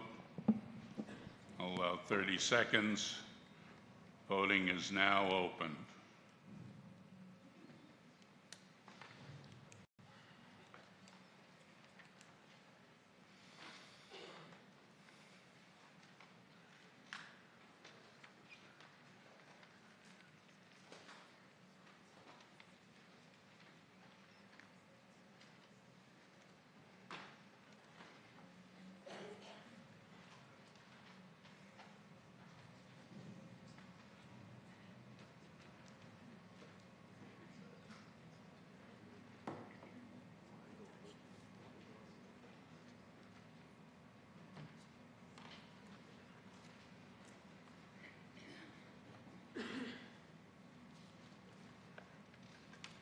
Voting is now closed.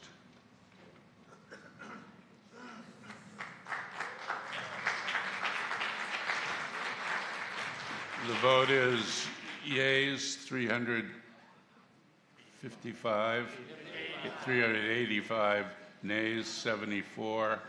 The ayes have it. The motion passes, and I so declare.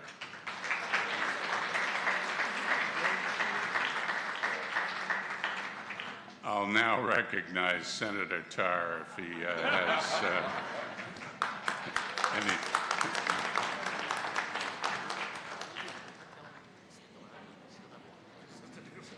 So, Mr. Moderator, I bring a message from the town manager who indicates folks should stick around because we still have a lot to go through here at today's town meeting. I am going to be extremely brief because I know that there's a lot on folks' plates, but I do want to thank everyone who just engaged in this incredible discussion about the future of this community and investments in this community and how difficult it is to make ends meet. People were passionate. They expressed their best intentions, their best wishes, and it was truly a wonderful discussion. And I do think it was incredible to hear from at least one student, and I now am very eager to visit the science labs at the Hamilton Wyndham schools, and I hope that Superintendent Tracy will help facilitate that.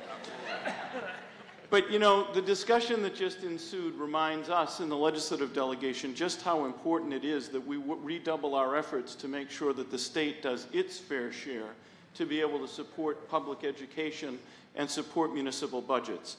And I want you to know that Representative Kastner and I are fully committed to not only trying to remedy the incredibly defective Chapter 70 formula, which does not treat our communities fairly, but to also make sure that we get full reimbursement of the circuit breaker for special education, and at long last, hopefully we can get full reimbursement for regional school transportation, which has never happened in my tenure in the legislature.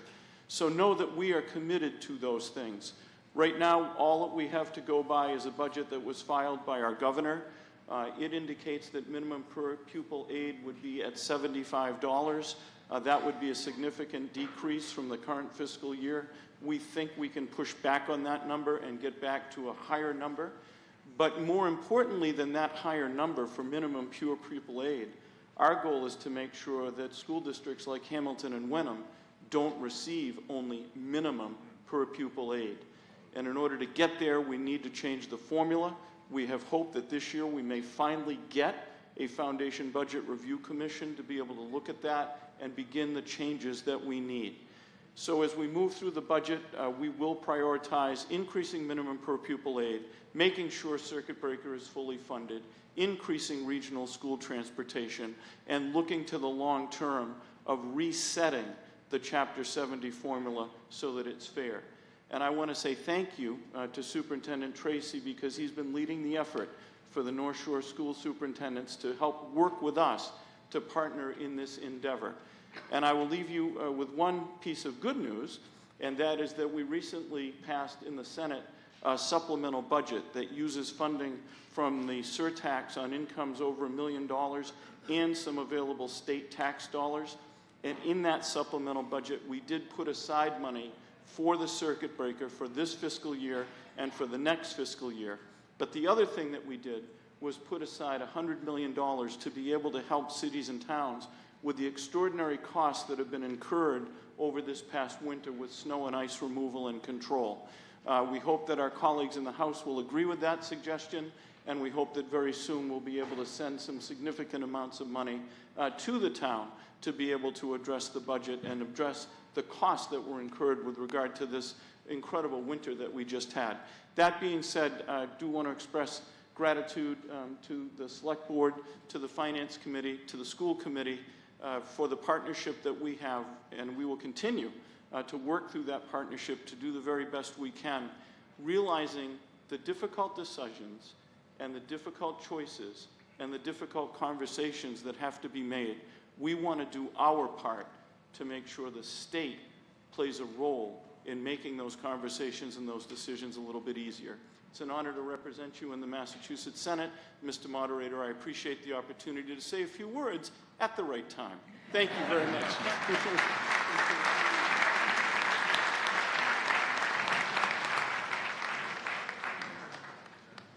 Thank you, Senator Tar. Article 2-5, capital expenditures. I recognize Bill Wilson. Okay, this is a long one, so just lean back in your chair. As Joe, our town manager, mentioned in his budget report, we have about $1.257 million of capital through some transfers, so I'll read them now. I move that the town vote to transfer the sum of $866,000 from free cash to fund the following purchases and projects identified in the fiscal year 2027 capital projects plan as set forth in Appendix F of the 2026 appendix book, including all incidental and related costs. For the police department, purchase and equip 2 cruisers of $146,000. Police department, again, portable radio upgrade, $90,000. Police department vehicle radio upgrade, $65,000. Fire department, purchase and equip command vehicle, $85,000. Highway, road, and sidewalk improvements, $300,000. Library, parking lot pavement, $150,000. Part of a DPW, purchase and equip the director vehicle, $30,000 of a part of that vehicle cost will be through that transfer. Second, transfer $111,129 remaining from various appropriations previously approved by town meeting identified in Appendix F1 for the Patton Park Master Plan Phase 1 project, including all incidental and related costs, and also transfer $280,000 from our Water Enterprise Fund retained earnings to fund the following purchases and projects identified in the fiscal year 2027 capital projects plan, which is set forth in Appendix F of the 2026 appendix book, including all incidental and related costs. And those are DPW, the other half of the purchase and equip director vehicle, $30,000. Variable frequency drive finish pumps, $50,000 for the water plant. SCADA computer replacement, $50,000, again for water. And for water, lead service line program, $150,000. Is there a second? Discussion. I guess I just add, as Joe mentioned, it's a very thorough process for all of our budgets, both operating and capital. It starts out with our great department heads in the back right, working closely with our finance department for the town, working closely with our FinCom over to my right, and kind of some unsung heroes. We have a capital committee that has a multi-year plan that looks at capital needs for the town, and they prioritize those, and there's a long process to make sure that we are timely and spend only what we necessarily need in the coming years. Are there any questions or comments?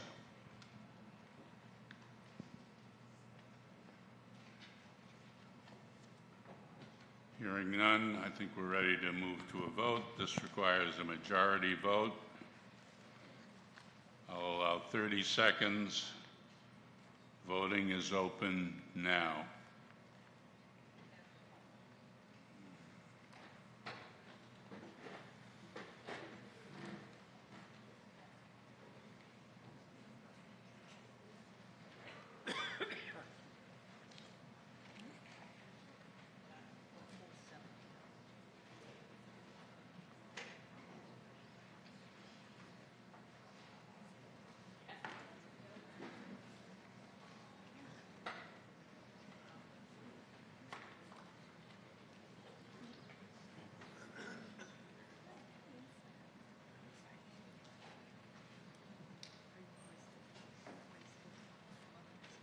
Voting is now closed.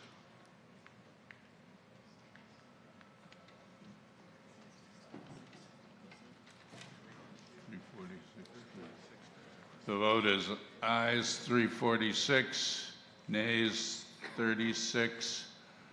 The ayes have it. The motion passes, and I so declare.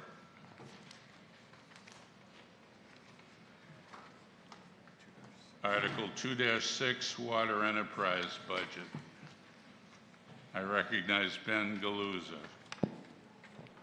Thank you, Mr. Moderator. I move that the town approve the FY 2027 Water Enterprise Budget as set forth in Appendix G to the 2026 Appendix Book. Is there a second? Discussion. I'll just add a couple of brief notes, try to keep it short. You'll be noticing coming up in your next water bill that we have adjusted our rates for the water in town, both with an infrastructure fee as well as a consumption rate increase.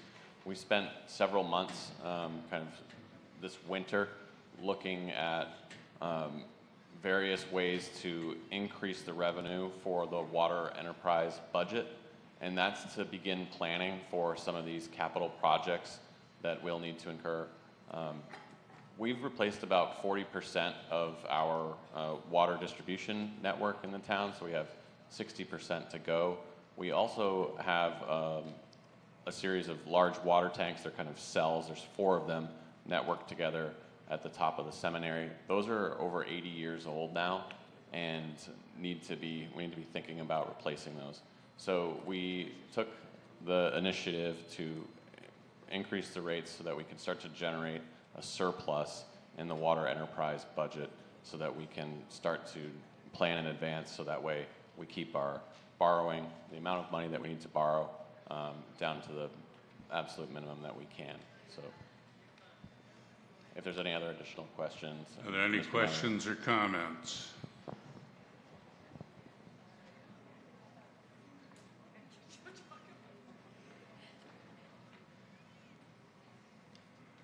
Stephen McWhorter, 18 Cunningham Drive.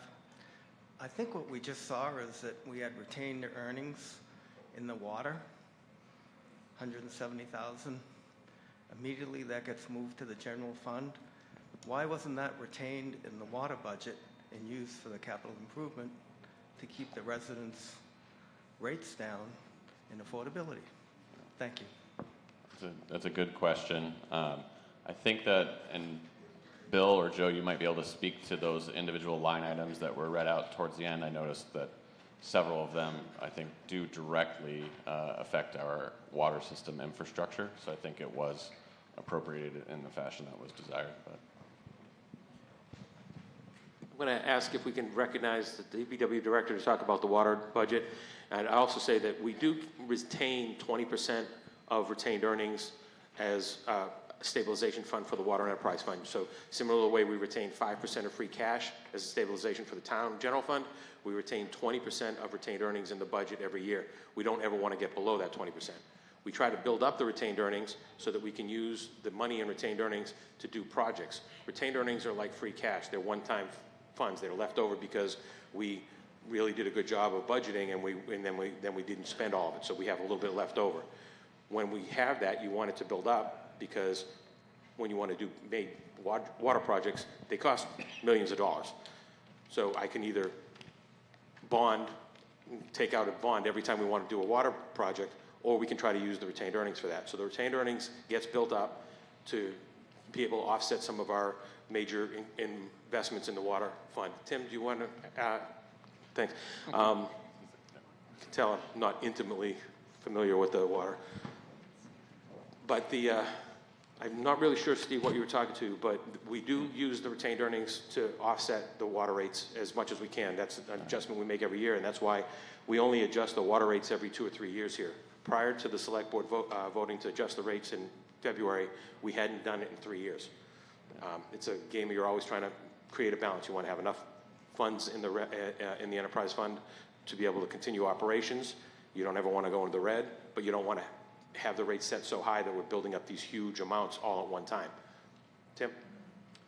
Yeah, Tim Olson, DPW Director, head of the Water Department as well.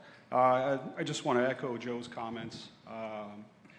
We look, we try to project, we look at the long-range plans, short-range, long-range, larger projects, as well as their operations to get through the year, as well as large capital planning down the road. So we set rates, projections based on our operational needs as well as our long-range planning to try to limit the bonding, use retained earnings when we can to cover some of the smaller capital needs as we are this year. But we are looking at, when we set rates, we're projecting out for the future years to reduce the need to continue to increase rates, trying to project and forecast out. Any other questions or comments? If not, I think we're ready to move to a vote. This requires a majority vote. I'll allow 30 seconds. Voting is now open.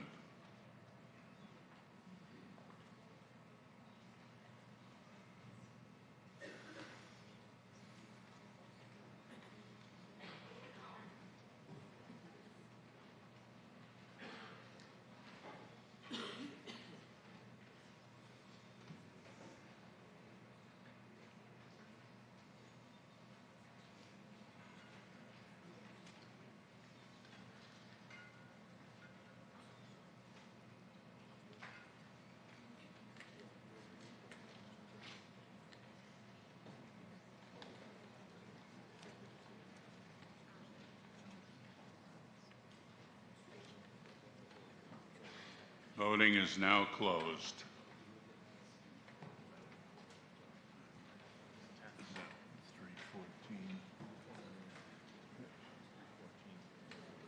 Okay. The vote is ayes 314, nays 28. The ayes have it. The motion passes, and I so declare. Article 2-7 was already voted on the consent agenda. Article 2-8, Hamilton Development Corporation. I recognize Bill Olson. I move that the town raise and appropriate $174,235 to the Hamilton Development Corporation. Is there a second? Discussion. Yeah, as this was held, John McGrath will speak to this.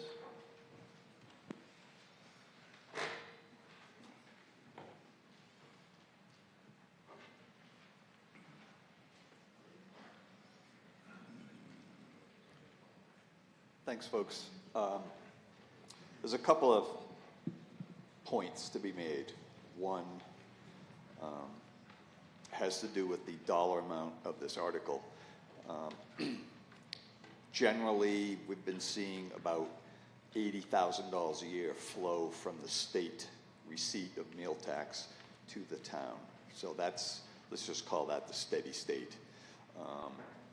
And the history, if you want to get into it, of the HDC, we have approved at town meeting to flow the meals tax money to the HDC every year. All right, so that's sort of the normal process. And the HDC has a specific charter to promote development and business enterprise in the district, downtown district.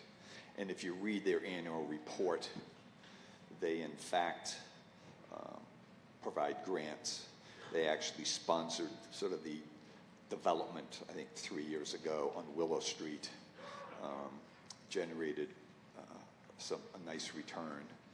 So in general, $80,000 a year flows from the state, and the HCC has a specific charter to promote economic development, which we need in town. We really need to sort of grow our commercial business, large and small. Why is the number $174,000? Well, we actually asked the state that question. As soon as the money came in from the state, the town treasurer immediately reached back out to the state and said, why is it so high? What happened? Multiple back and forth emails and conversations with the state, and the state recertified the dollar amount. They said there was a large one-time true-up in May of 2025 that generated about $100,000 extra dollars. Due to privacy restrictions, they were not able to tell us which the specific circumstances of the money. I'm guessing it was the money came from a town who got it incorrectly and they corrected the books, or there could have been a particular vendor who hadn't paid their meals tax for 2 years and that was finally recovered. The state would not give us the details, so we took the money. It's presented here, and to raise awareness back to a couple of questions that were asked earlier, we're trying to promote economic development in the town, and restricting the funding to go to HDC, even though there's an overriding play, I think is short-sighted, and we would not support that. So we felt comfortable providing our recommendation to allow the 174 to move across to HDC. And the term I heard earlier, I think a phrase was used, a slush fund. Relative to this, there is no such thing as a slush fund. We monitor very closely the reserve balance of the HDC as we monitor their activities. It's reported annually. It's a book kept by our auditors. The balance, I think, is over $500,000 right now. And if you want to tap into HDC, they have meetings once a month at 8 in the morning. And I think they're more than willing to share their plans. And if anyone wants a copy of their report, I'll be happy to mail it to you, or Rick Mitchell and Scott Mattern would as well. So those are some of my thoughts, trying to capture everyone's questions, comments. Thanks very much. Questions or comments?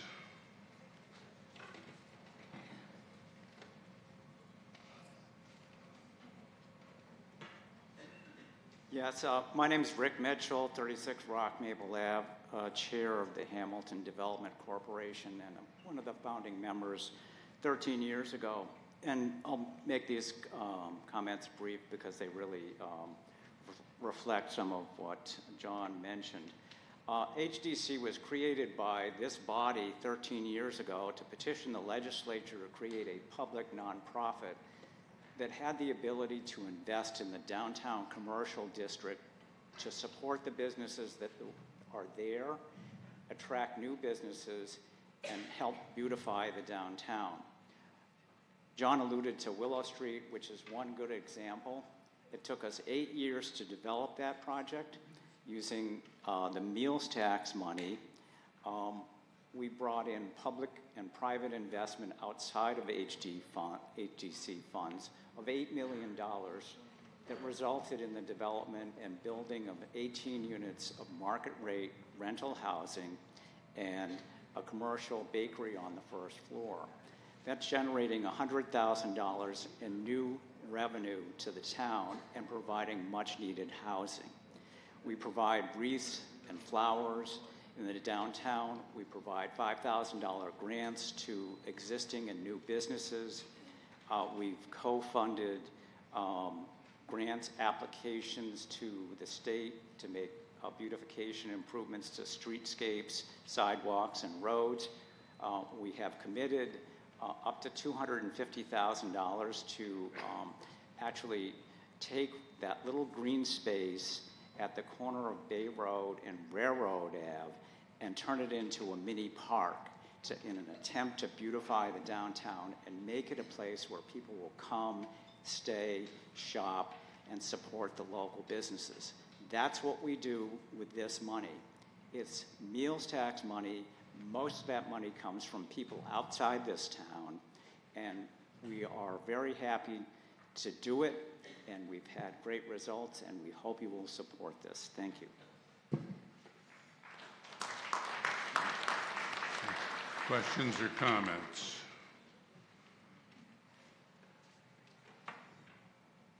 Yeah, ma'am, identify. This is Tara Nova, 54 Woodland Mead. First, I'd like to start by thanking Joe Demolowitz, Wendy Markowitz, Vinnie Leone for the wonderful job they've done on the budgets.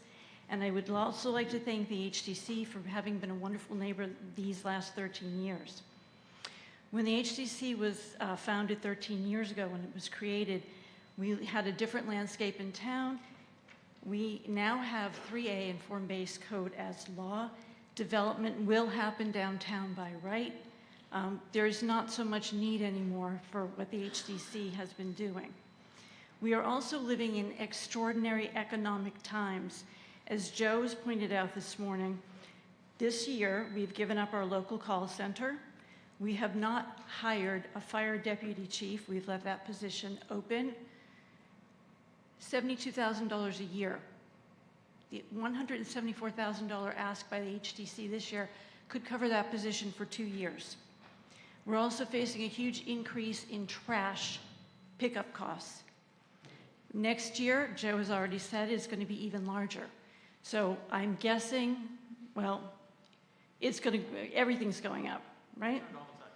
Yeah.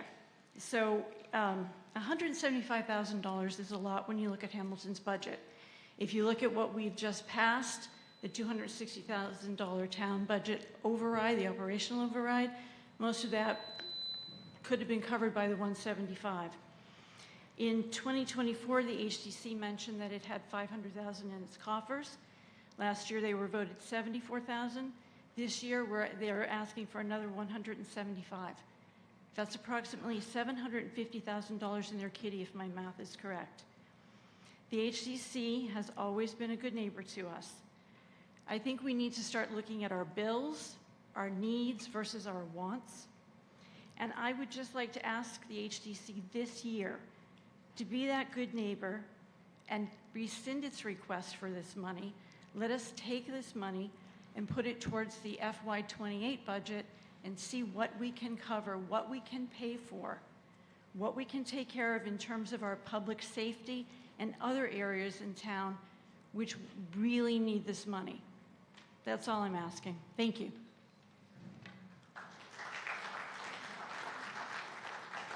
Beth Herr, 270 Asbury Street. I am the one who held this. I'm sorry, I'm very emotional. I just had a friend who I've known for 30 years walk out and say he has to sell his house after what has happened here. I lost someone last year who also had to sell their house, an older lady. This is a reality. And I actually think this $175,000 is an easy decision this year not to go to the HDC. They have $500,000 in their coffers. I would also like to ask the decision from the select board, which was 4-1, and I would like to know why there was a dissenting vote, what the thoughts were on why that person didn't vote for it, if they want to talk to that. But these are real lives that are being impacted, and I've known this person for, I think, 30 or 40 years who just walked out, and I'm a little shaken by it. So thank you for considering voting this down.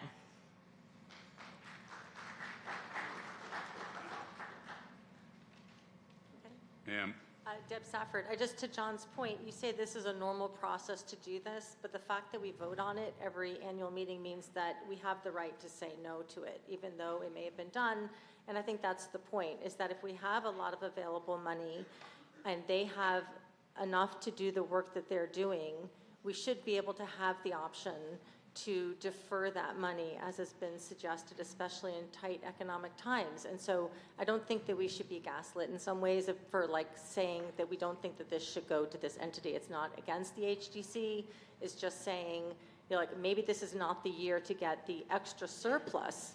Even a significant portion of it shouldn't go, because you probably have enough to do the work that you do, and we do have other entities that are, the form-based code is also providing structure, to be able to hire the other cemetery guy or to be able to hire somebody else with this money just seems like it makes sense. And so I just encourage people just to not just vote because we always do it and it's always a yes. Maybe there's a time sometimes to say no, and that sends a good message that, we can be flexible and our vote actually does matter. Thank you. Ma'am? Lori Wilson, 17 Boardman Lane. I've been a resident for over 30-some years, 7 years on the FinCom. And my question is, I guess I'm asking either Wendy or the FinCom, when you take one amount of money and put it towards the general fund, what do you do the following year when you don't have that money? Do you understand what I'm saying? I mean, to use it right now and not have it available the following year puts us in another budget situation. Right, so, and I'll answer it, pass it to Joe. So, one of the things we found over the last few years is that you don't want to use one-time cash to do, recurring costs, because it's kind of the reason we're in the bucket we're in this year is because we used free cash last year to pay down our tax, and now we have the override. So with the extra 100, this is typically a $60,000 to $70,000 ask. This year it's 174. Next year it's going to be back to the 60 or 70. So if you take that extra 100,000 and pay down the tax, we're just going to kick the can down the road. Next year we're going to have a $100,000 problem with our taxes. So it's really not a good fiscal responsibility to use free cash or extra cash for recurring expenses, because it just creates a bigger problem down the road. And we're trying to eliminate overrides in the future, not create situations where we'll have them. So, but I'll let Joe speak if you have anything else to add. No, just for clarity's sake, the budget for this year has passed, and the supplemental budget, subject to the election, at least has passed town meeting. So a no vote on this article, for clarity's sake, I'm not telling you how to vote. Everybody vote your conscience. But a no vote, for clarity's sake, would just mean that the $174,235 would remain in the general fund. It would be added to the free cash until a future town meeting when we would have an appropriation in front of you. But to clarify what Bill just said, as it would be free cash, we would not bring it here and ask you to spend it on recurring operational expenses. It would likely be used for capital or OPEB or something like that. It wouldn't go into the operational budget to keep a deputy or hire a cemetery worker, just for clarity. Thank you. That's just what I wanted everybody to be aware of. Appreciate that. Yeah, one final comment. No one is gaslighting anybody, okay? I did hear that word. People can decide how they want to vote here. They can say no. The money would end up in the free cash balance next year. So that's what would happen. Okay.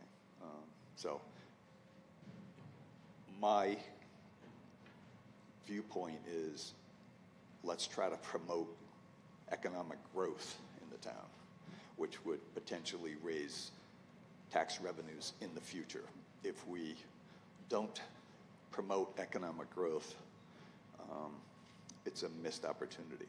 So I'm trying to recommend that we empower the HDC to do everything they can to create growth in the town, not just sort of status quo. So that's where my comments come from. So, thanks. Mr. Mitchell. Rick Mitchell again, the chair of the HDC.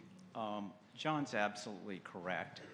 I know everybody says, oh, there's $500,000 sitting in there. I just told you we have committed $250,000 of that to do a major renovation in downtown. It's something the town doesn't have the funds to do. This is being paid through a meals tax that most of you don't pay. So we also built Willow Street that's generating $100,000 in new cash. We're supporting local businesses. All this money is going back into reinvestment in the downtown. Now, if another project comes up, take a look at Willow Street down by Asbury Street. It's an industrial area. It's ripe for potential development. It should be used to generate a lot more cash than it does now. We're looking at those kinds of opportunities to provide some tasteful, reasonable, new development that provides more tax revenue to the town. So, sure, you can cut us off at the knees today, but it leaves us less money to invest in the future to cut your taxes, or at least minimize new tax increases. So this is robbing Peter to pay Paul does not make economic sense. Thank you. Ma'am. Melissa Saxel, 60 Echo Cove Road. Respectfully, if I go into a local business or restaurant, I mostly see people that live here. I don't think that to say most of us don't pay these taxes is realistic in all actuality. I am fully supportive of economic development in our towns, but we just approved a portable radio, a vehicle upgrade, command fire vehicle, DPW director vehicle. Any one of multiple of those things could be paid for with this money, and that wouldn't be robbing Peter to pay Paul for, ongoing expenses. These were all one-time expenses we just paid for. Thank you. Okay, I think we're ready for a vote. This requires a majority vote. Voting is open now.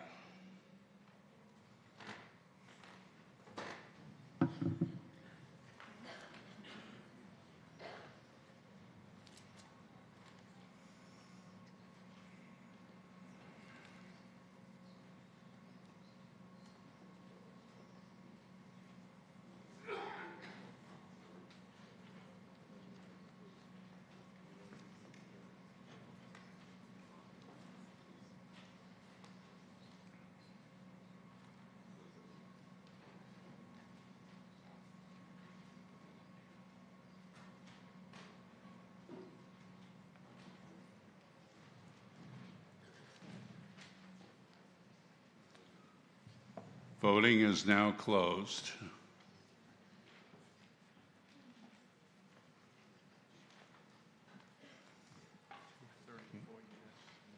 The vote is ayes 234, nays 94. The motion passes, and I so declare. Article 2-9 was approved on the consent agenda. Article 2-10, Capital Stabilization Fund. I recognize Tom Myers. I move that the town transfer the sum of $200,000 from free cash to the Capital Stabilization Fund. Is there a second? Discussion, Mr. Myers. So just quickly on this, so the Capital Stabilization Fund is a fund that was established by the town for financial security to offset some of the capital costs. Per town policy, we have a certain percentage of our budget that should be in the Capital Stabilization Fund. Back in April of '23, the town meeting had approved the expenditure from this account for a new fire truck in the amount of $645,000.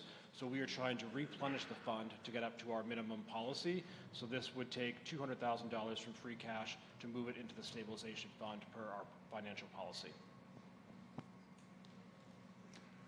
Are there any questions or comments?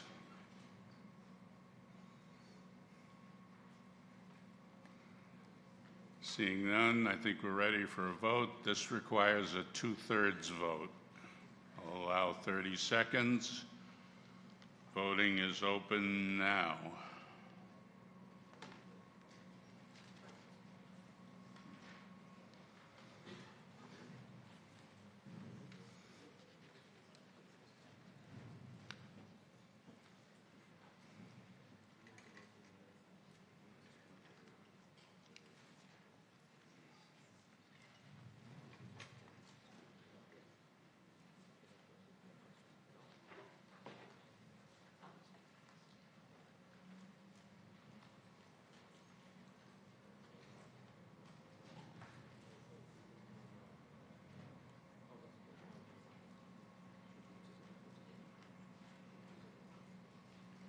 Voting is now closed.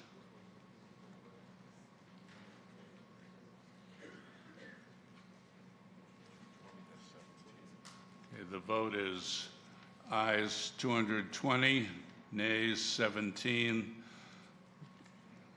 The motion obtains the required 2/3 vote, and the motion passes, and I so declare.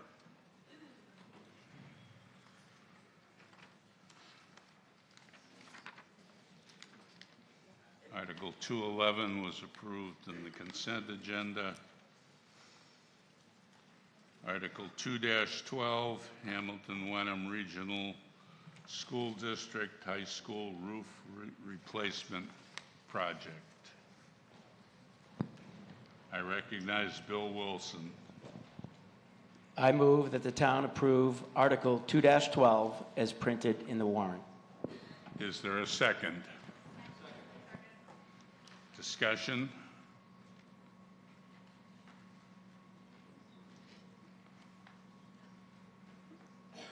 Hi, Greg Horner, Home Street in Hamilton. Can I comment? I guess there's anybody from the, just before, are we going to have a discussion of the roof or just an explanation or? It's an explanation of what's happening. Right, yeah.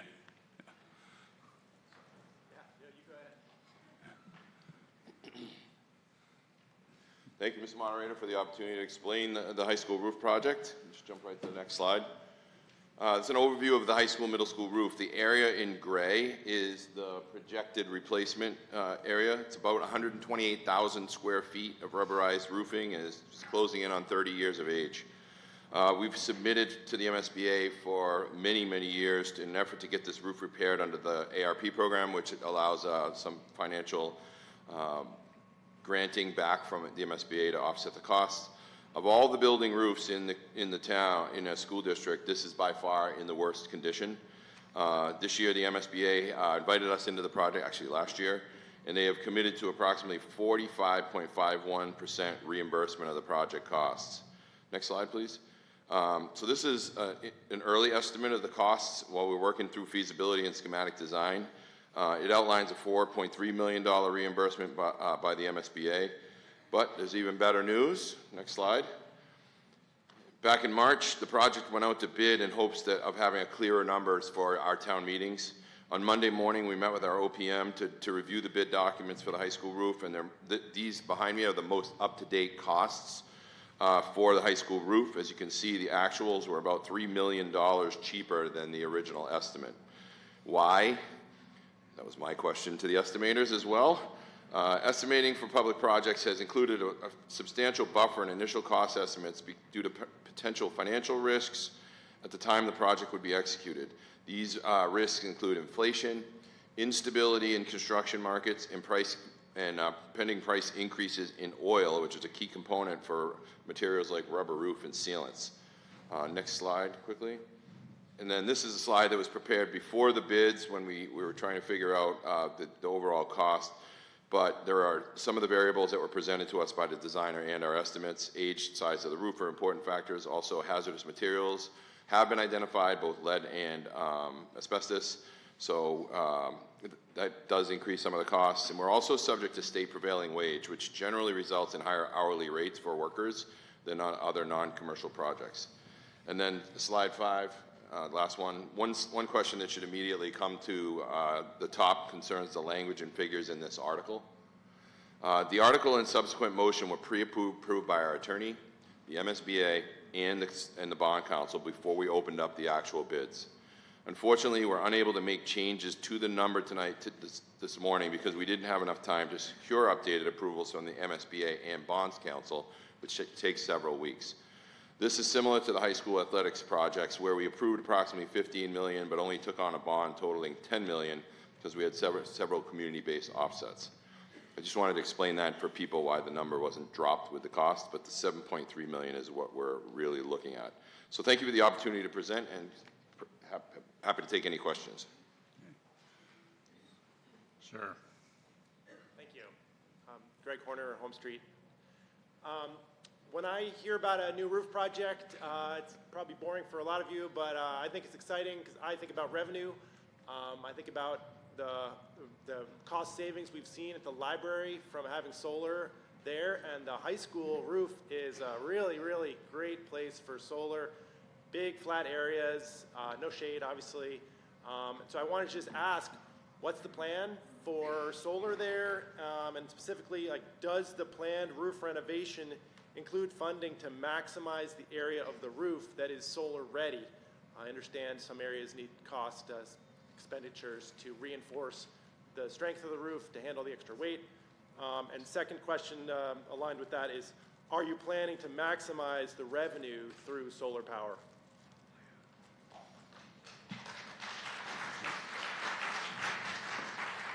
Mr. Moderator, to answer the question, we have been working with our OPM and designer. They're a fairly large portion of the roof. Initially, it was 40% would have been able to be used for solar. It is beyond that, more like 80% of the roof that can be used for solar. So that could be a project that we have been working with the HWCAT group and also Vicky Massoni, who has connected us up with some opportunities for solar. Just so people are aware, we're also working on a project for solar in a canopy over the middle school parking lot to offset costs. And that canopy goes in with no cost to us or you, and it drops our electric rates down to about 9 cents per kilowatt hour from the current 17, and saves almost $1.2 million over the 20-year life of a contract we would sign with that vendor. I would suspect there'd be a similar opportunity for the high school roof to be able to drop prices down significantly based on the installation of future solar projects. Two things that are important: the MSBA does require all roofs to be solar ready, all roof projects to be solar ready. So basically the conduits and the connections would be there for us to move forward with a project in the future. And the insulation values on this roof would be dramatically increased and improved. So that would also help with some of the savings of heating during the winter months. Does that answer your question? Sure. Stephen McWhorter, 18 Cunningham Drive. This just occurred to me. Normally when you do a capital project like this, you go out and get a few bids. And that's one part I didn't really hear about, the town people didn't hear about. Were there bidding on this, and did we get a bid for 12 million, 9 million, 6 million? Were there any other bids, or did the town just go out and say, this one contractor, one bid, and we'll take it? If you could answer that. Mr. Moderator, the state of Massachusetts requires us to go out to bid for any project of this nature and capital and size. We had received 3 bids. We anticipated possibly 5 groups that toured the roof when we did the pre-bid walkthroughs. So we got 3 bids, and all of those 3 bids came in within $200,000 of each other, getting that $10.2 million down to 7.3-ish. It was actually refreshing to see that they were all within $700,000 and not an $8 million and a $10 million and a $4 million. So all pretty consistent bids. Sure. Ed McCarthy, 60 Cunningham Drive. Thank you all for your service. I appreciate it. I just want to make some comments about the solar installation. I have 5 electrical certifications, but one project recently was going up and working on installation, maintenance, and troubleshooting of one of the largest solar arrays in Massachusetts. It's on Encore Boston Harbor. What we need to do is, if we go for the solar option, we need to budget maintenance for repair and upkeep of these systems. We have a track record in the school, and this is not a slur, but we don't always maintain our school properties properly. In 5 years, 3 out of 8 inverters fail. What does that mean? The inverter is a massive electronic box, $10,000 to $15,000 in cost, and the inverter changes the DC out of the solar panels and helps put it back into the AC power grid.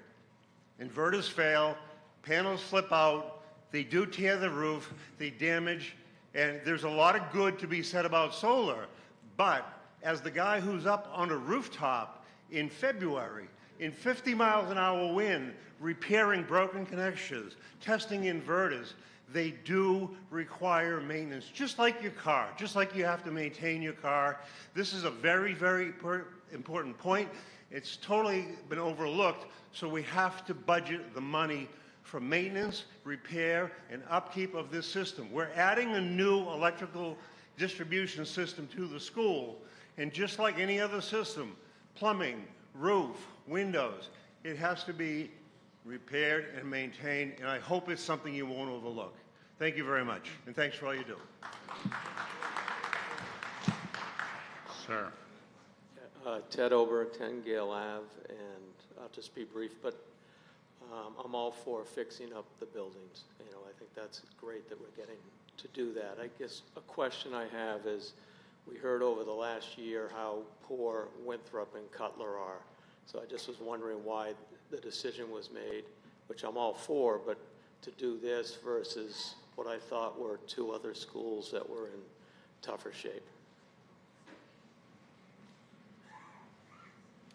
Mr. Moderator, the projects that we put forward are attempted annually. The roof, for example, I think there was 7 years, if I remember. I think we requested reimbursement from the MSBA over 7 years. And it's really a matter of timing when these things occur. The state will take all the roof projects that get submitted into the ARP program and weigh a value of age and draw a line and say, okay, everything over 28 years will be funded this year. We had dropped out of that funding sequence for 6 years in a row. This past year, we finally got accepted once our roof hit 28 years. So that's the reason why it happened to be an opportunity that was handed to us, presented to us by the MSBA based on the actual roof issues. And there's a lot more work to be done with our elementary school conversation. And many people have attended those conversations, and we've got some great information, and we look forward to in a future meeting bringing some of those results and some ideas back to the community for contemplation and hopefully momentum forward. Okay, thank you. I think we're ready for a vote. This requires a 2/3 vote. I'll allow 30 seconds. Voting starts now.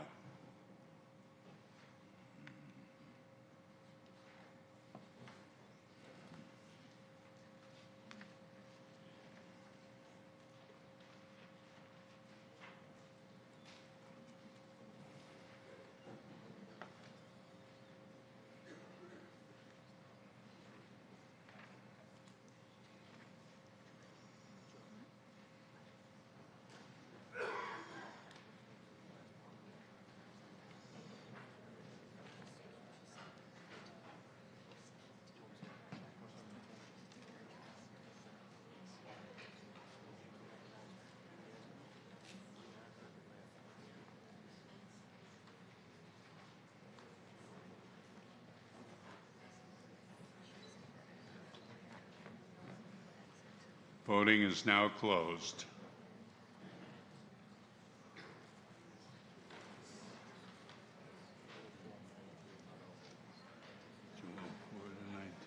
Okay, the vote is 204 ayes, 19 nay. The vote achieves the required 2/3 ayes. The motion passes, and I so declare.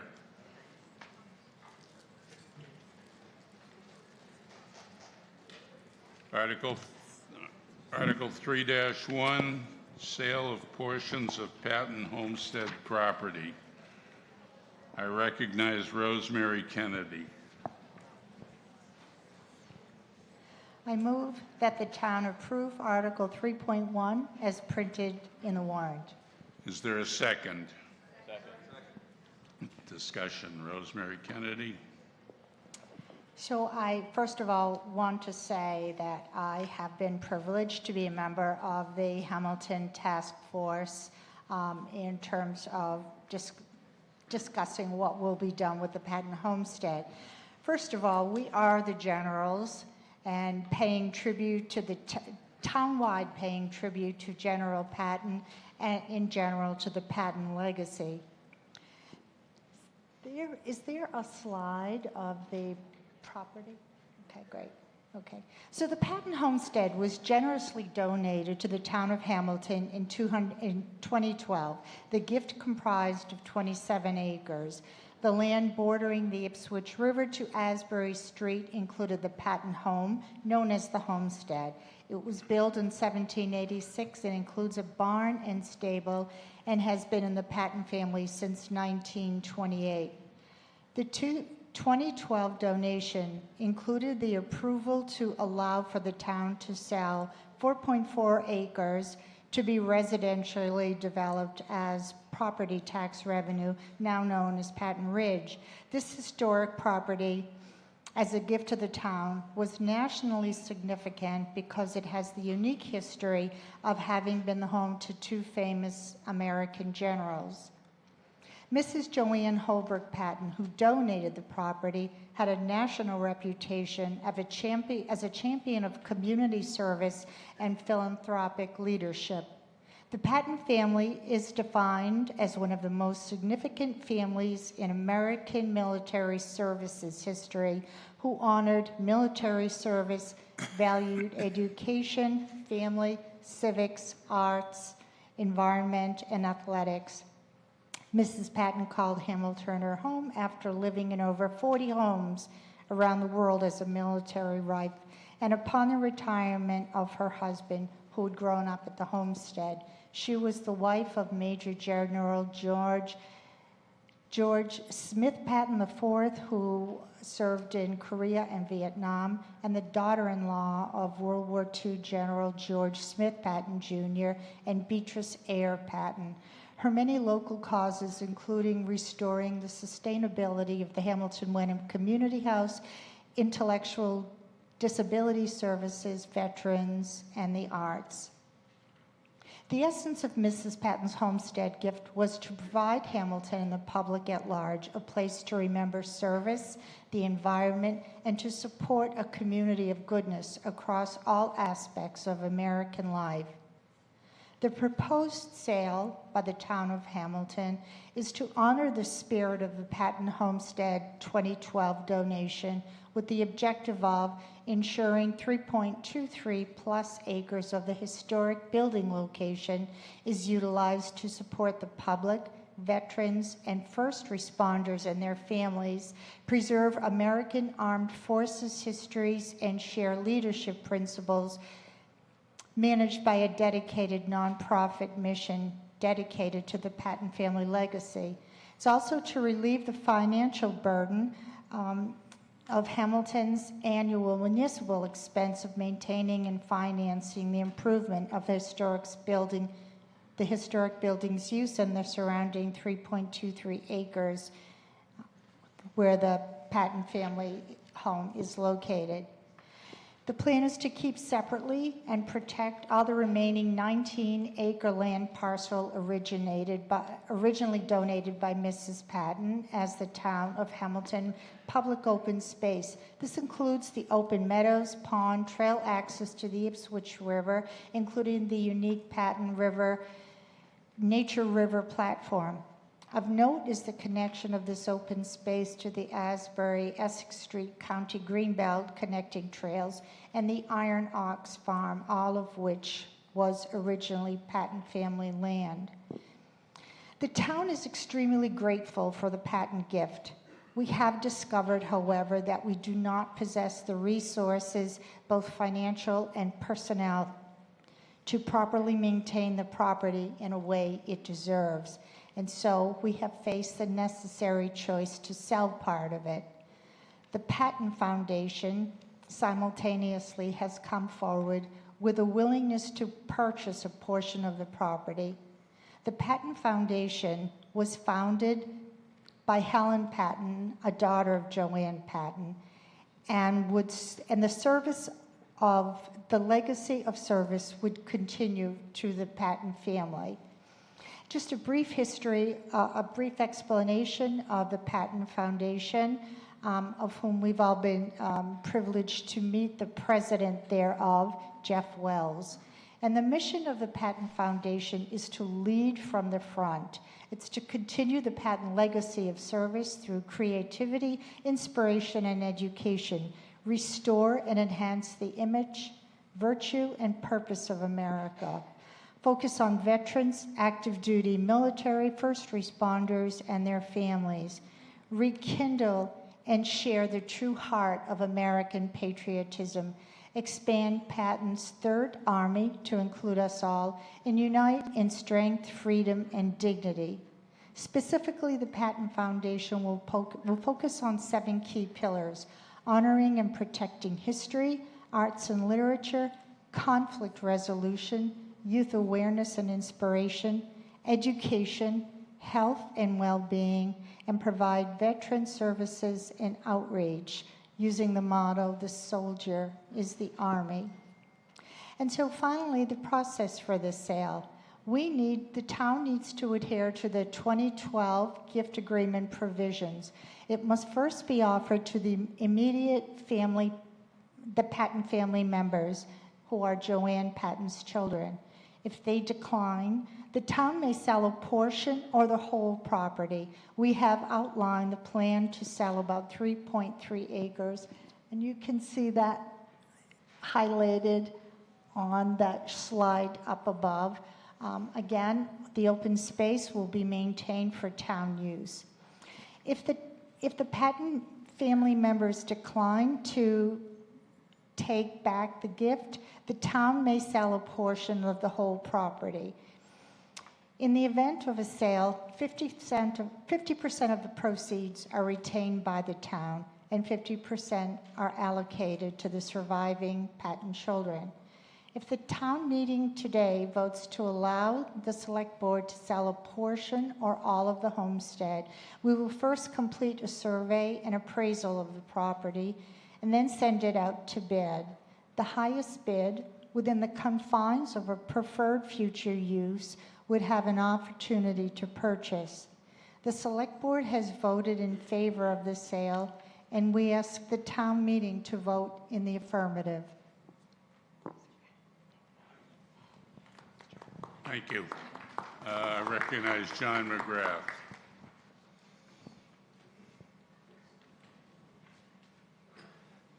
Rosie, thank you very much. Well done. I'll just put an exclamation point on what Rosie said, and then I'm going to ask the moderator to recognize a member of the Friends of Patton. Leanne's here. What a gift from the Patton family. The property was acquired in 2012, and we've been tracking every year the financial situation with the Patton Homestead. It has generated $3 million worth of value for the town. Patton Ridge is currently generating about $180,000 worth of tax revenue. That's a gift that will keep on giving. So even if we were to give the property away, the fact that we were able to create Patton Ridge is an annuity into the future. I don't really need to add much more, but I just wanted to offer, my thanks to the Patton family, and for a lot of people in town. I'm looking at Mark, others who have sort of supported the property, and just a fabulous situation, not only the history, but the financial benefits that have accrued to the town. So I'm going to ask Mr. Moderator if you could recognize Leander DeFeo. Thank you.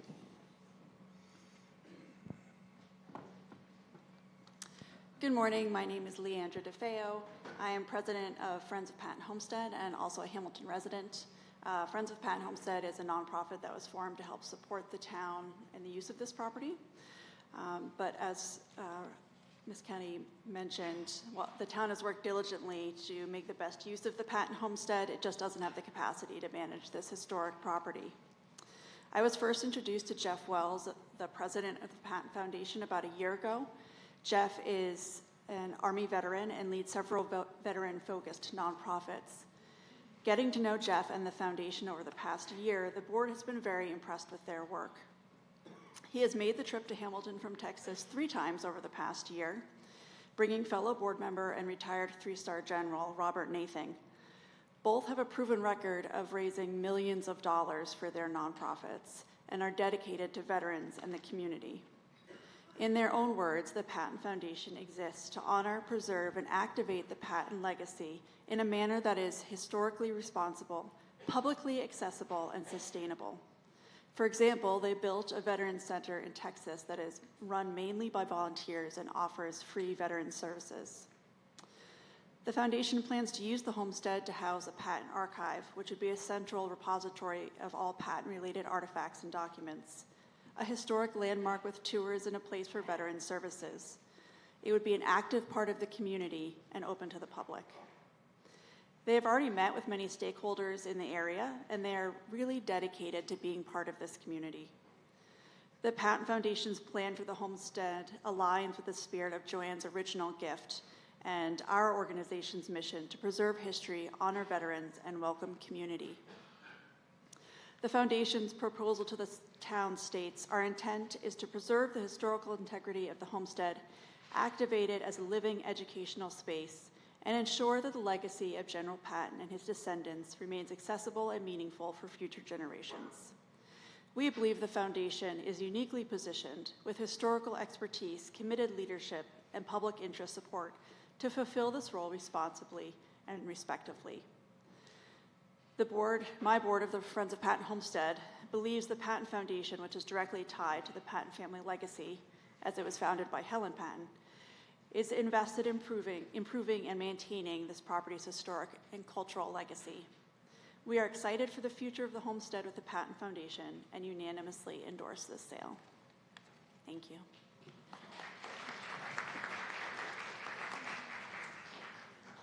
Questions, comments?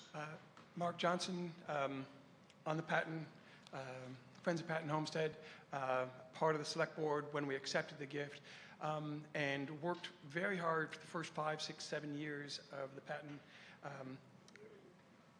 what's now the Patton, Friends of Patton Homestead, to figure out how the town could take advantage of this asset.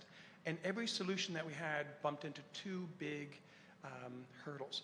The one is to improve the house the way the services would need to be delivered was not something that we were ever going to fund as a town. We weren't going to put enough money to put fire protection, to put all the different things that you need to into the house. We just kept running into that, and we couldn't find a way to justify it. You really need to have a separate foundation to run it. The Patton Foundation showed up and said they wanted to do. Oddly enough, they wanted to do exactly what we wanted to do. But they had the capacity to do it. They had the will to do it. They really believe in volunteers. They will be able to give access to the archives that we have not been able to do because the archives have had it under the Wenham Museum, and the Wenham Museum hasn't had the staff to have the constant public access. So we as a community will enjoy the Patton Homestead more than when we owned it. We will get the exact benefits we accepted the gift for. So it really is an incredible win-win-win for the community. I encourage everybody to vote for it.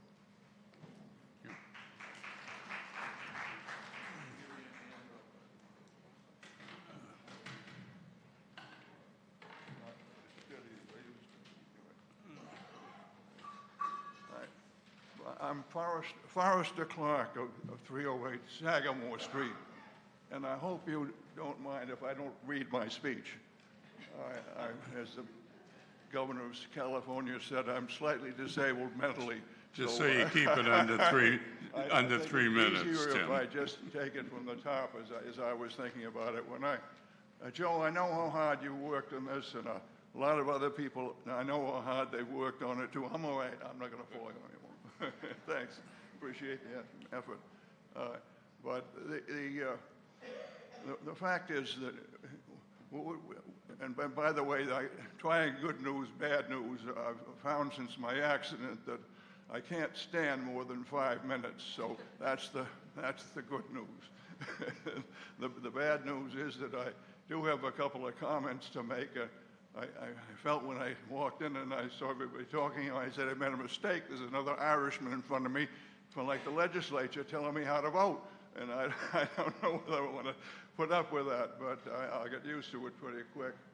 My basic thoughts are twofold, and I go back to what my son, who was in the oil business out in somewhere in Western California, he won't tell me where he is, but he's making some pretty good money.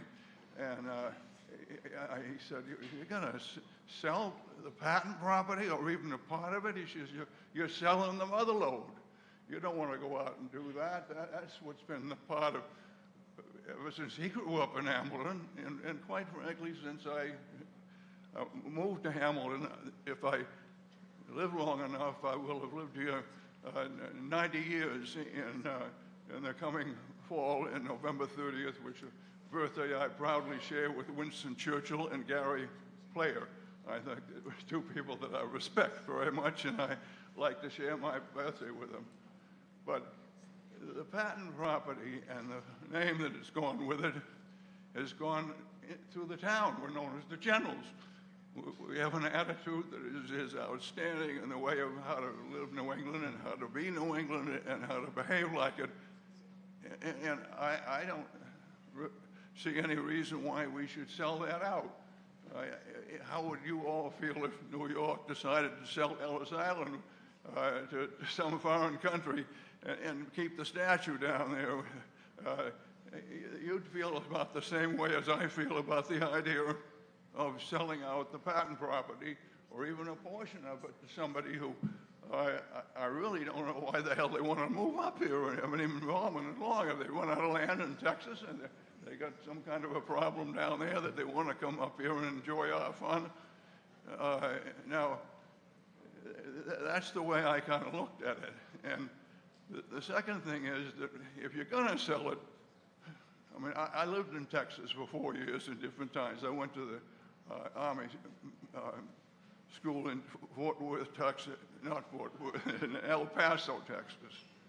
And the guided missile school, and then I lived for 2 years afterwards in a small town called Tyler, Texas, which is outside of Texas. And I got to know the Texans pretty well and what they do and what they don't do. And frankly, I almost married one of them. It was kind of a nice experience, but I didn't do it and moved east and settled in a different way with a different attitude. And I haven't missed that either. I go back to Texas quite a bit because we still are involved with the oil company out there that my father I think we invested get, in. But your time's up, Tim. it's up.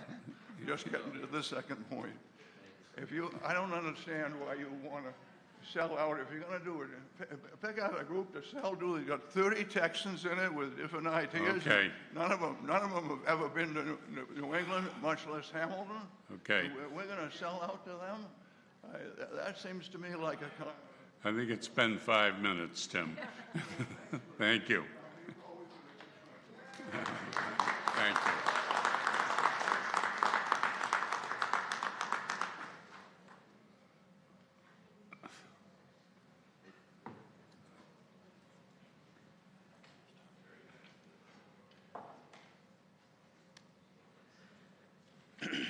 George Tarr, 640 Essex Street. I'm inclined to vote for the sale of the homestead for the reasons given. My main concern is what happens to the rest of the property in the future. I've heard promises, of course. I'm not convinced. I mean, these are words. You may recall, at least some of you, in the 2023 town meeting, I voiced a petition that asked for the select board to place a conservation restriction on the southern portion of the property. This is on the forest and fields and wetlands that are adjacent to the marsh there. The select board shot it down. Their only voiced objection was they didn't want any restrictions. This seems somewhat problematic to me. It suggests that they have plans for this part of the property that are not consistent with a conservation restriction. I find that disturbing. The composition of the select board has changed since then. I'm hoping it's more favorable now. So here's the deal.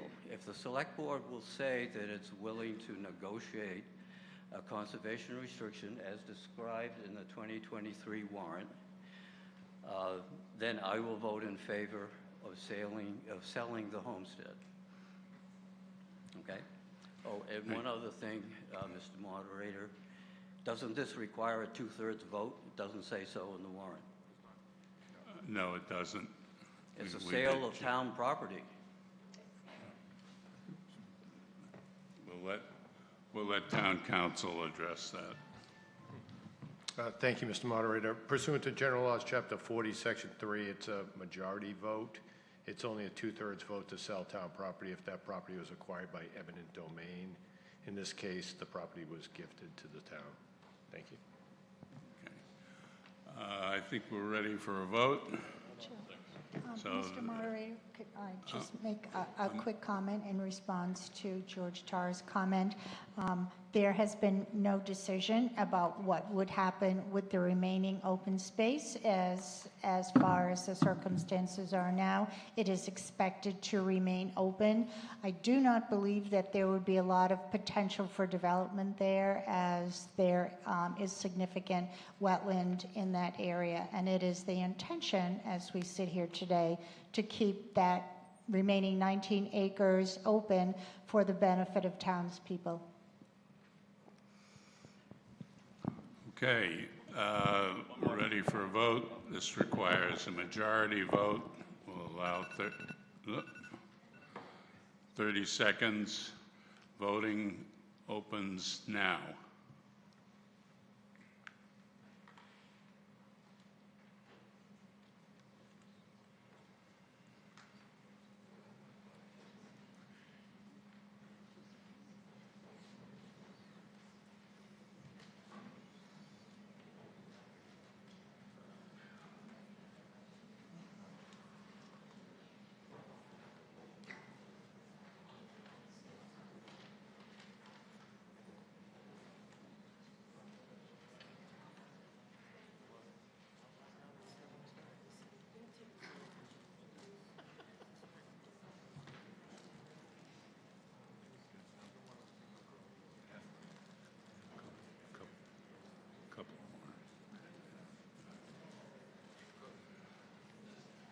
Voting is now closed.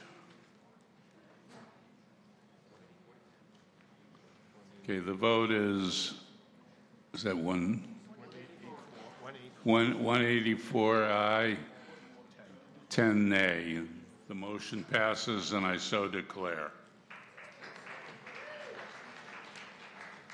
Article 3-2, lease of a portion of former town landfill property. I recognize Bill Olson. I move that the town approve Article 3-2 as printed in the warrant.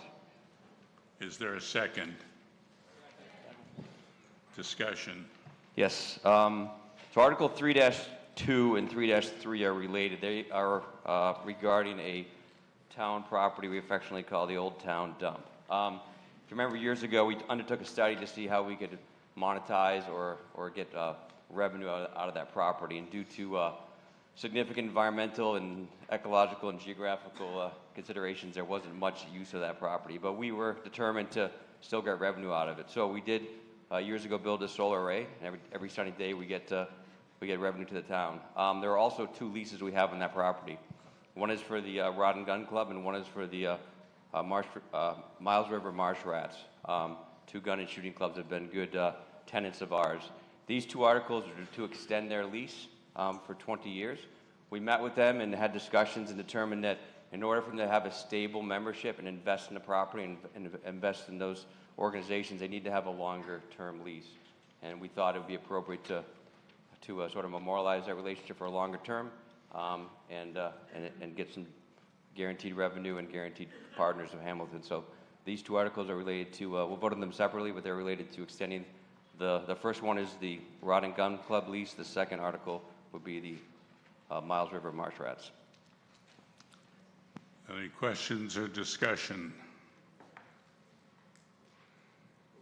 Seeing none, ready for a vote. This requires a majority vote.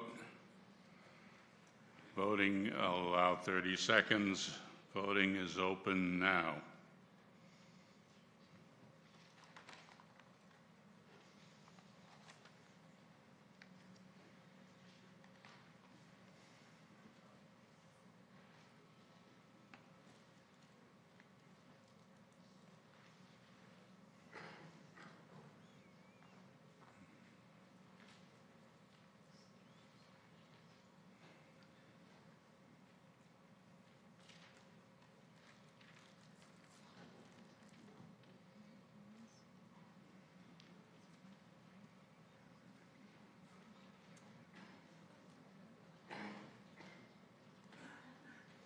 Voting is now closed.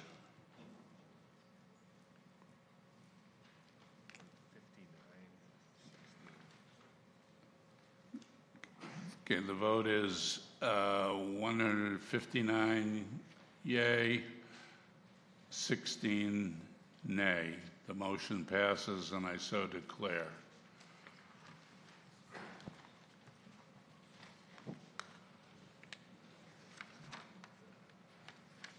Article 3-3, lease of a portion of former town landfill property. I recognize Bill Olson.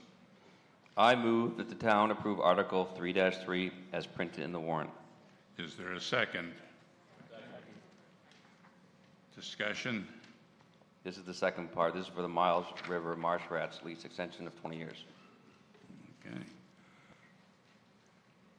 Any questions or comments?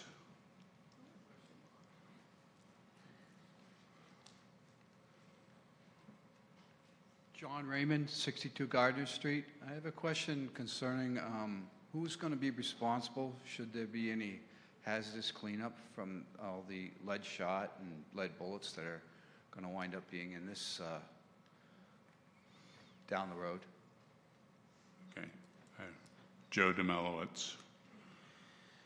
It's an interesting question. The Rod and Gun Club and Miles River Marsh Rats have been operating on those sites for decades. Literally, the Rod and Gun Club, I believe, goes back to the 70s. But the terms of the current leases require them to use only steel shot, so there will be no future lead shot. Okay. If they ever leave the site and the state wants us to clean it up, that will be a longer discussion because there was lead years ago. It hasn't been cleaned up yet, but that would not be worsened by the use of these leases because we're going to require them to use only steel shot. Any other questions or comments? If not, I think we're ready for a vote. This requires a majority vote. I'll allow 30 seconds. Voting starts now.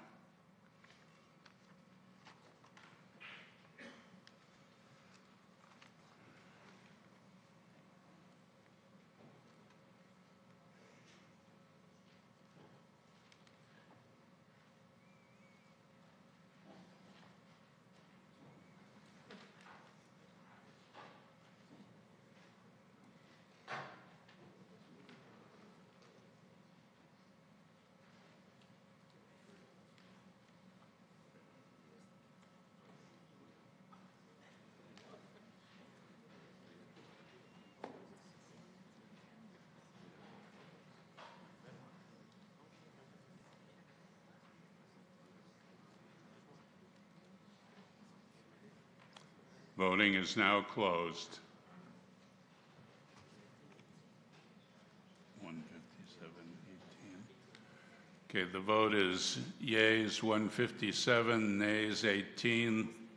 The motion passes, and I so declare.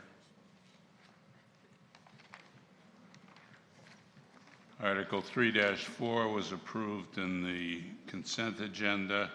Article 3-5, adoption of specialized energy building code. I recognize Rosemary Kennedy.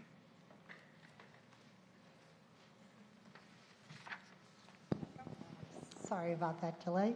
I move that the town approve Article 3-5 as printed in the warrant.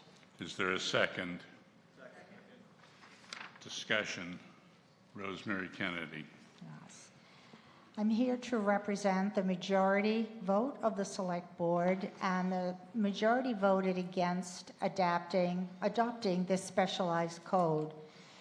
It's not about being against an aspirational goal. In a perfect world, everybody wants a clean environment.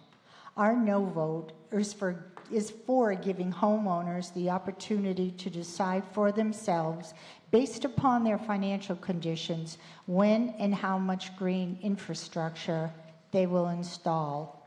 We already have a laudable green stretch code in place, which adds enormous benefit in reducing energy costs. This, in part, is a cost-benefit analysis. Massachusetts already has the highest electricity costs in the nation, according to the Boston Globe on April 9th. Mass Save, which is touted as an incentive to decrease the costs of the initial installation of the energy-saving parts of this bylaw, Mass Save has been cut by $500 million. And the Mass Save incentives are not free money, they are taxpayer dollars. The Mass Save monies are funded in those extremely high fees on our energy bills. So while we are offered these incentives up front, we are paying for them in our utility costs. And I've heard people talk about the school solar. To begin with, the grants for potential solar are not automatic. They must be applied for, and they are very competitive, according to Vicki Masson, who is our energy director in town. There are many grants available without adopting this. In fact, the town hall renovation received a $500,000 grant to put geothermal heat and air conditioning in the town hall.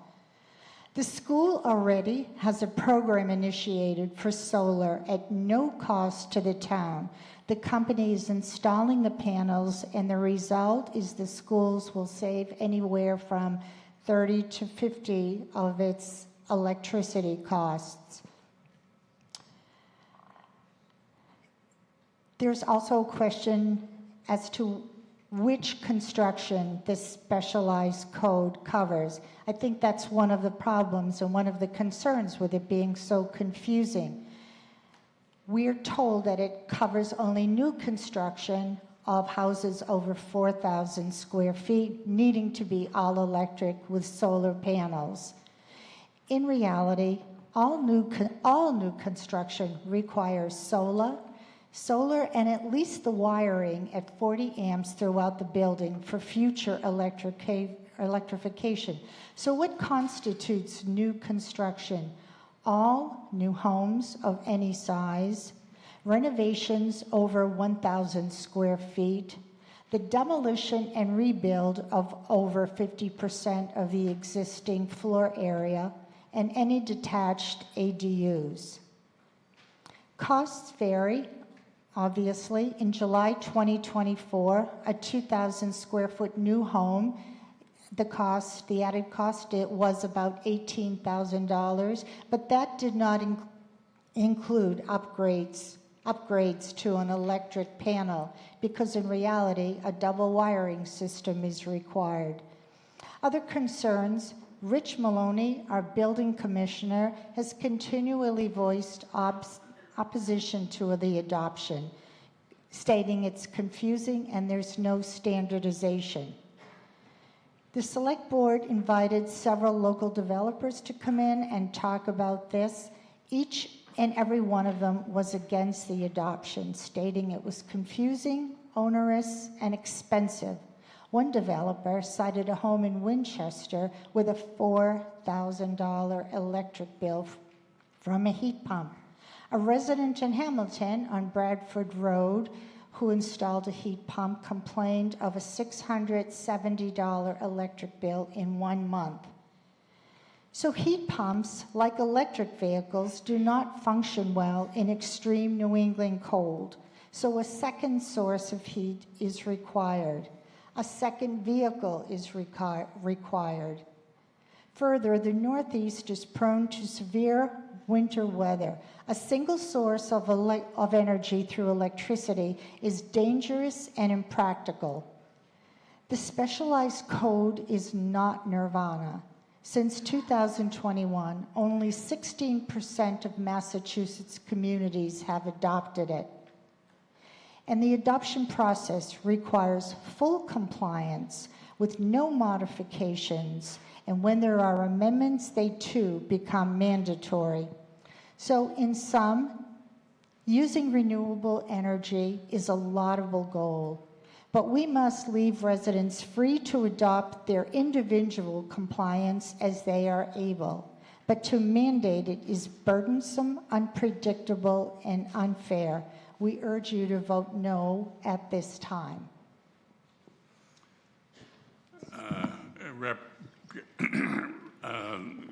Going to have hear from someone from the Environmental Impact Committee.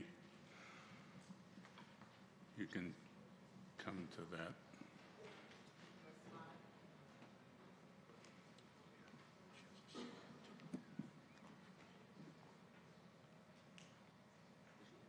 Thank you. Hi, my name's Jeannie Morand, and thank you so much for staying here to the very end. We really appreciate it. So first I want to thank the FinCom for voting unanimously in favor of the specialized building code, which is just a little bit more than what we already have, the stretch code. So we have a very green code now. We just want to make that greener. And I want to thank the Select Board for voting to allow this code to come to you. You're the ones that live here, right?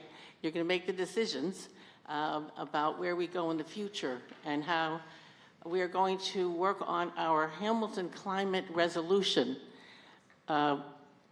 which we voted in 2022 in a town meeting, that it was pushing us forward, and the green, sorry, getting confused here.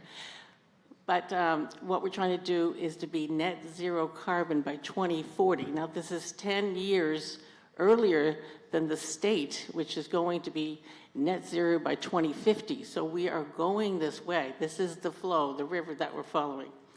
I want to point out that the Hamilton Select Board was mixed. There were 2 who have voted in favor of this code. So I don't know if they would be willing to speak, but I hope they will. I just want to add a few more things. We do share a building inspector, and Wenham passed this code last Thursday. A couple more notes here.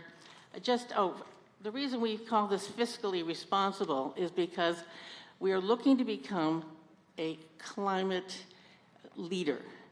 And 57 communities have already chosen this in Massachusetts. And what this does is it goes beyond the green communities. We've been a green community since 2010, and we have received $1.5 million in energy grants.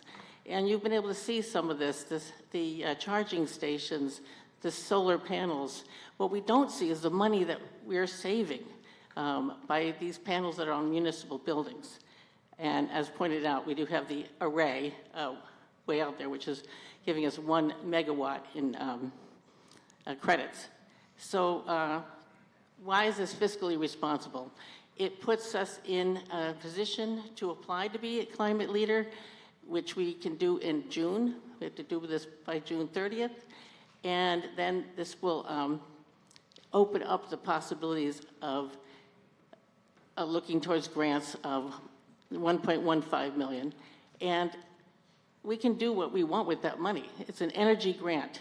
You can use it to, insulate, things like that. And that's one of the things, just quickly on that code, it creates even more insulation. The idea is to use less energy. And if you're building electric, the code doesn't really say anything. That's what we would like. We'd like everyone to build electric, but we know we can't do that too quickly. And fossil fuels are still an option. And even with an electric house, you can have a backup gas-generated emergency system. So they do think about our climate. So that's all I have to say. Thank you very much. And please give this your serious thought. Thank you. John McGrath, Finance Committee.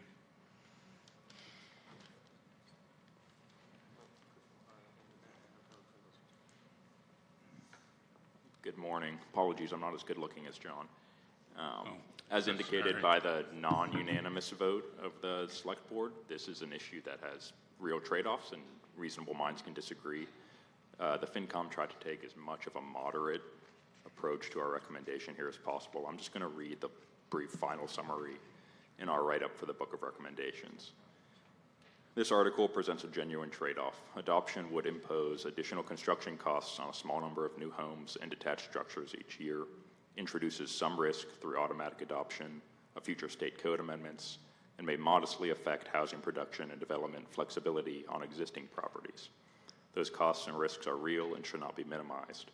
But at the same time, the adoption is the gateway to Climate Leader Community Certification, which would allow us to potentially qualify for up to $1.1 million in state grant funding, with a near-term opportunity to install solar power on the high school and middle school roofs that could save the town an estimated $206,000 per year in electricity costs. We considered these trade-offs and voted in favor. Okay. Sir. Ed McCarthy, 60 Cunningham Drive. I've spent 50 years in the electrical industry, everything from putting a plug in the wall to solar arrays, power distribution, power generation. Electricity has been my life. What are we voting on? I spent 3.5 hours last night doing research so I can make an intelligent vote today, because I don't know a thing about the specialized codes, and I'll bet a lot of you really don't know a lot about this either. So I spent time looking at the IECC code, the stretch codes, the state codes, and I didn't really get any meat and potatoes as to how this is going to affect our electrical distribution and building systems. But the Finance and Advisory Committee did a great job, and they posted some information, which I got from there, adding $33,000 to the new house construction, making houses totally electric. As an electrical professional, I don't want my house to be total electric, because now I'm buying electricity which is 60% fossil, 20% nuclear, and 20% alternative. Richard Maloney is a building commissioner. What is the building commissioner? What are the qualifications? I looked up the state and I looked up Hamilton's requirements. This is somebody who has to be a licensed construction supervisor, 5 years as a design supervisor, have a 4-year degree in construction. So when it comes to building codes, I say he's the smartest guy in the room. And I am going to take his recommendation and say, no, we don't want this in this town. He knows more about building codes and general codes than I do. So as an electrician, I have my own opposition to this. I don't want to see houses with 300 and 400 amp services. It's absurd how much electricity that they will use. Somebody said, start a gasoline generator, you can have a backup. Gas generators don't even start under 40 degrees. I know this because I own one, and I wired it. So you have to have a more sophisticated system for backup. So please respect the select board, because we've had some I think it's a very intelligent choice. The select board says no. Richard Maloney, who is our building commissioner, says no. And I, as a trained electrical professional with 50 years experience, maybe it means something, maybe it means nothing. This is not a good idea for this town. And I request you all who don't know anything about this, vote no on this one. Thank you. Sir. Hi, Greg Horner, 28 Home Street. I'm part of the Hamilton Wenham Climate Action Team, and I want to say that I'm proud of Hamilton and Wenham for the decisions that we've made over the past 10, I've been in town 20 years, to reduce our climate impact, to reduce our greenhouse gases, and, by the way, save money along the way. And we have another opportunity here today to continue with a long line of decisions that we've made being leaders in this space. And that's what this is. This is an opportunity for us to be a leader. It's an opportunity for us to qualify for a bunch of additional grant funding as well. And it's really the next step for us. So there was opposition to the stretch code when that was passed years ago as well, and that's turned out to be just fine. As far as the concern about the heat pumps in particular, there's a lot of disparagement there, and the Climate Action Team is in favor of all electric homes because that's how we move to renewable energy. It's hard to replace natural gas with a renewable source, and I think the last few weeks has shown us the danger of depending on natural gas and other fossil fuels. We can generate electricity right here without having to risk wars and such. So just quickly about the heat pumps, I think I'm not quite to time. I live in a kit home over near the library that was like a Sears kit home. There's a bunch of them around. And so my neighbor has a very similar home. And sometimes we compare electricity bills. I have heat pumps. My home is heated exclusively with heat pumps. The neighbor has natural gas. We're paying about the same. So I don't agree that heat pumps cannot be used to heat your homes in the Northeast. Sweden and all through Scandinavia uses a huge amount of heat pumps. And by the way, if you have a refrigerator or air conditioner in your house, you already have a heat pump, and you've seen how reliable and long-lasting it is. It's the same technology. Thank you. Sir. Lou Terranova, 54 Woodland Mead. I have a couple of comments and then a question. It's a clarifying question. First of all, I've been in the power business, power industry for over 42 years. Thermodynamics is my life, and I can tell you right now that heat pumps have limitations. They are not the panacea. I also want to point out, too, that a study done by MIT, a very respected institution, said that these stretch codes add roughly 4% to the cost of a home. The push for affordability would clearly say that adopting this code would run in the face of that. I also want to remind people, and I take exception to the small impact statement that was made earlier, this town passed 3A last year, which means 735 more units could be built over the next several years. All of those would be affected by this code. Electricity is in very high demand. The reason why electricity is so expensive in Massachusetts is because demand has gone up and supply has not grown with it. Many of you may have looked at an email from National Grid. The rates are going up. As more electric codes are adopted, the rates will continue to rise. The town can't afford this, so I ask you, please, not to vote in the affirmative on this. And that leads to my question. Rosie, you said that the recommendation is not to adopt it, yet what was written on the screen said to adopt it. So clarification. We voted unfavorably, so the select board majority does not favor adopting this specialized code. But, Right. but the bottom line, but, Motion is worded positively, so the select board as a group is asking you to vote but the no. bottom line on the slide, though, said to vote favorably. That was the recommendation.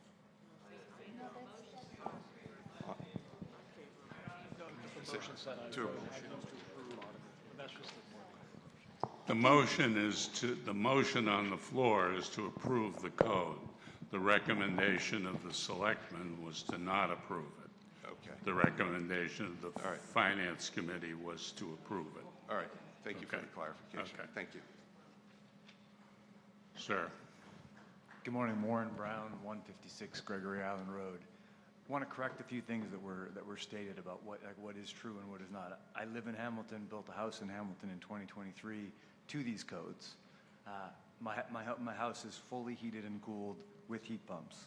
This last winter, they worked just great. It was 68 degrees and comfortable in my house, no problems. This last year, I paid $500 total in utility bills. Why? Because I have solar on my roof. Even with those solar panels covered with snow for a month this winter, which is not ideal for solar, I paid $500 in utility bills. So let's be very clear here. This is about affordability. When homes are built to these standards with this insulation, the actual consumption and use of that expensive electricity goes down. When we encourage solar and when we encourage heat pumps, the opportunity to create a standalone unit that provides its own power, and that allows someone to live in a home with effectively zero utilities becomes possible. That is not possible if you are heating and cooling with fossil fuels.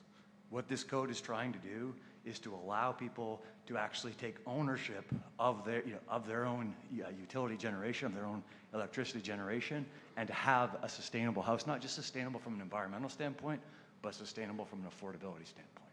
I strongly encourage us to vote yes for this. Whether you believe in the environmental side or not, this is good for affordability, and this is good for the town of Hamilton. Thank you. Sir. Don Perkins, 20 Canterbrook Lane. couple comments. It has been implied, not specifically stated, but implied that there are effects here that affect people. What I want to say is that there's no effect to the tax rate, no effects to the town. The town expenses will not increase an iota. This is solely a private, the costs of this are absorbed in the private sector completely. The builder will have to spend a little bit more, not 4%. I mean, that's an outrageous lie that it's 4% of the cost. Come on, be real. It's more like 0.5%, 1/3 of 1% will be the increased cost of building a new house. And it's not borne by the town, it's borne by the purchaser of the house. Anybody who currently owns a house in Hamilton will not see any effect of this at all. There'll be no effect to a current homeowner. It's only new construction, and if you decide to tear down an old house and rebuild it, then yes, you have to apply. You have to apply these new building codes. But if you own a house, you live in the house, enjoy the house, you can continue forever. Second of all, nobody's forcing anybody to live in an all-electric house. You're given the building code, stretch code. What it does is it prepares the home for all electric. It doesn't make you or force you to be all electric. You can have a gas furnace, you can have a gas stove, you can have a gas dryer. It doesn't matter. But the electrical leads to those locations will be there in case you change your mind in the future, or if the purchaser of the home from you decides that they want an electric dryer, an electric stove, an electric heat pump. They're not forcing you to be all electric. Thank you very much. Beth Hur, 270 Asbury Street. I just want to remind us that we voted it was a non-binding 2040 climate neutral vote. So it was non-binding, so I think we need to be careful about really how we move forward with that. Fossil fuels are what creates the electricity. A lot of our electricity is already created by fossil fuels, so we're just like switching something out.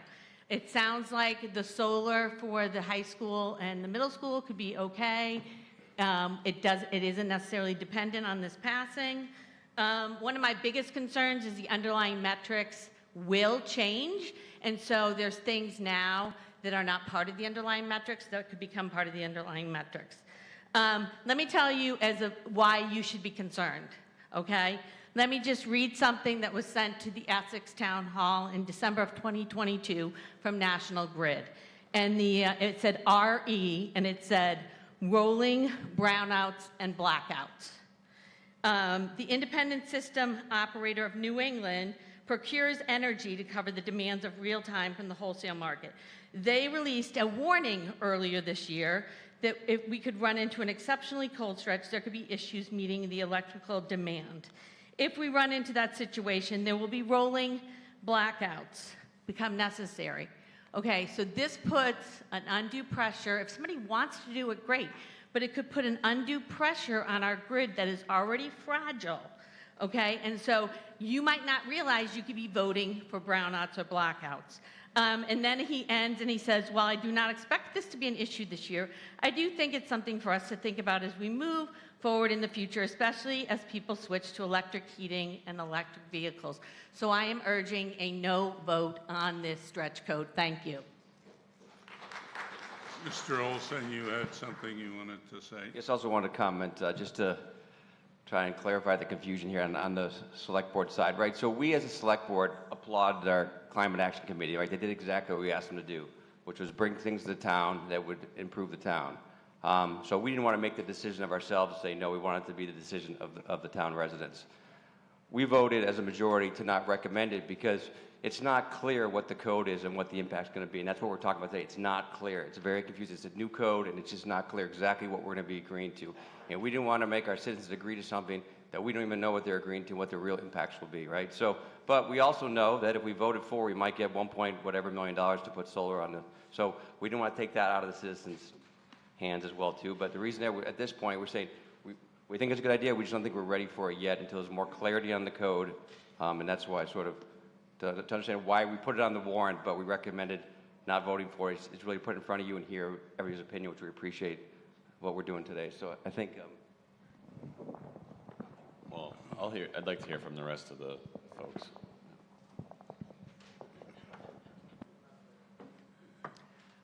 Okay, Rick Mitchell, 36 Rock Maple. Okay, excuse me, just, we'll hear from the folks that are in line now, and then I think we'll go for a vote.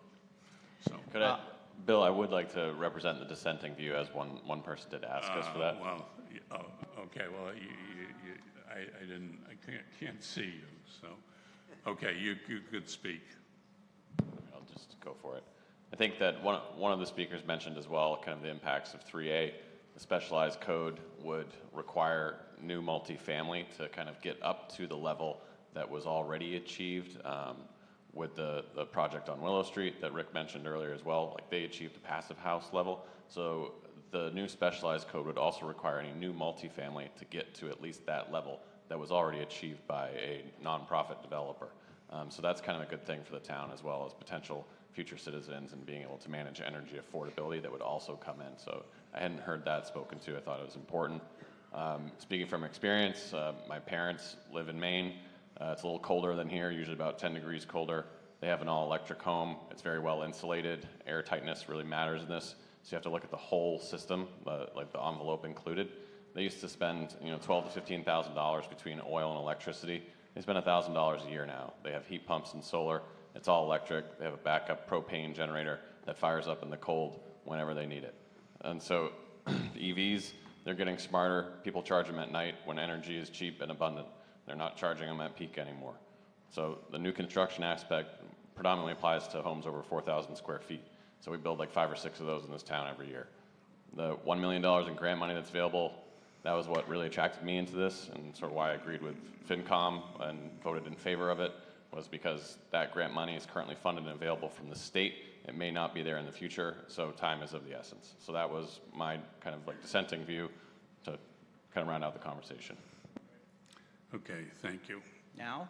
I'm going to hear from this gentleman first because I think he was in line first. Jeff Alsop, 11 Blackbrook Road and 587 Bay Road, the post office. I'm an architect and a builder, and we have been building ahead of all the energy codes for my entire career. It is my own business. And the stretch code is perfectly adequate to accomplish everything that everyone wants to do in terms of, even net zero homes. So I want to say that I concur with Rosemary's presentation of the negatives. I agree with most of the negatives from speakers as well. But I want to add that the serious lack of information has to do with what the state can actually mandate. And we have no choice in what comes down from that point of view and that standpoint. We just don't know. And there could be rationing, there could be all kinds of different things. And when you see passive house, we can achieve passive house energy efficiency and all the things that are implied. But when you say passive house, you actually have to embrace passive house, which is a code system that originated in Germany. And they have passive house certified professionals. I actually looked into getting certified at one point. You actually have to have inspections. You have to have a whole nother layer of cost in terms of getting passive house. So it's either sort of pulling the wool over the eyes to say passive house, or it's actually passive house.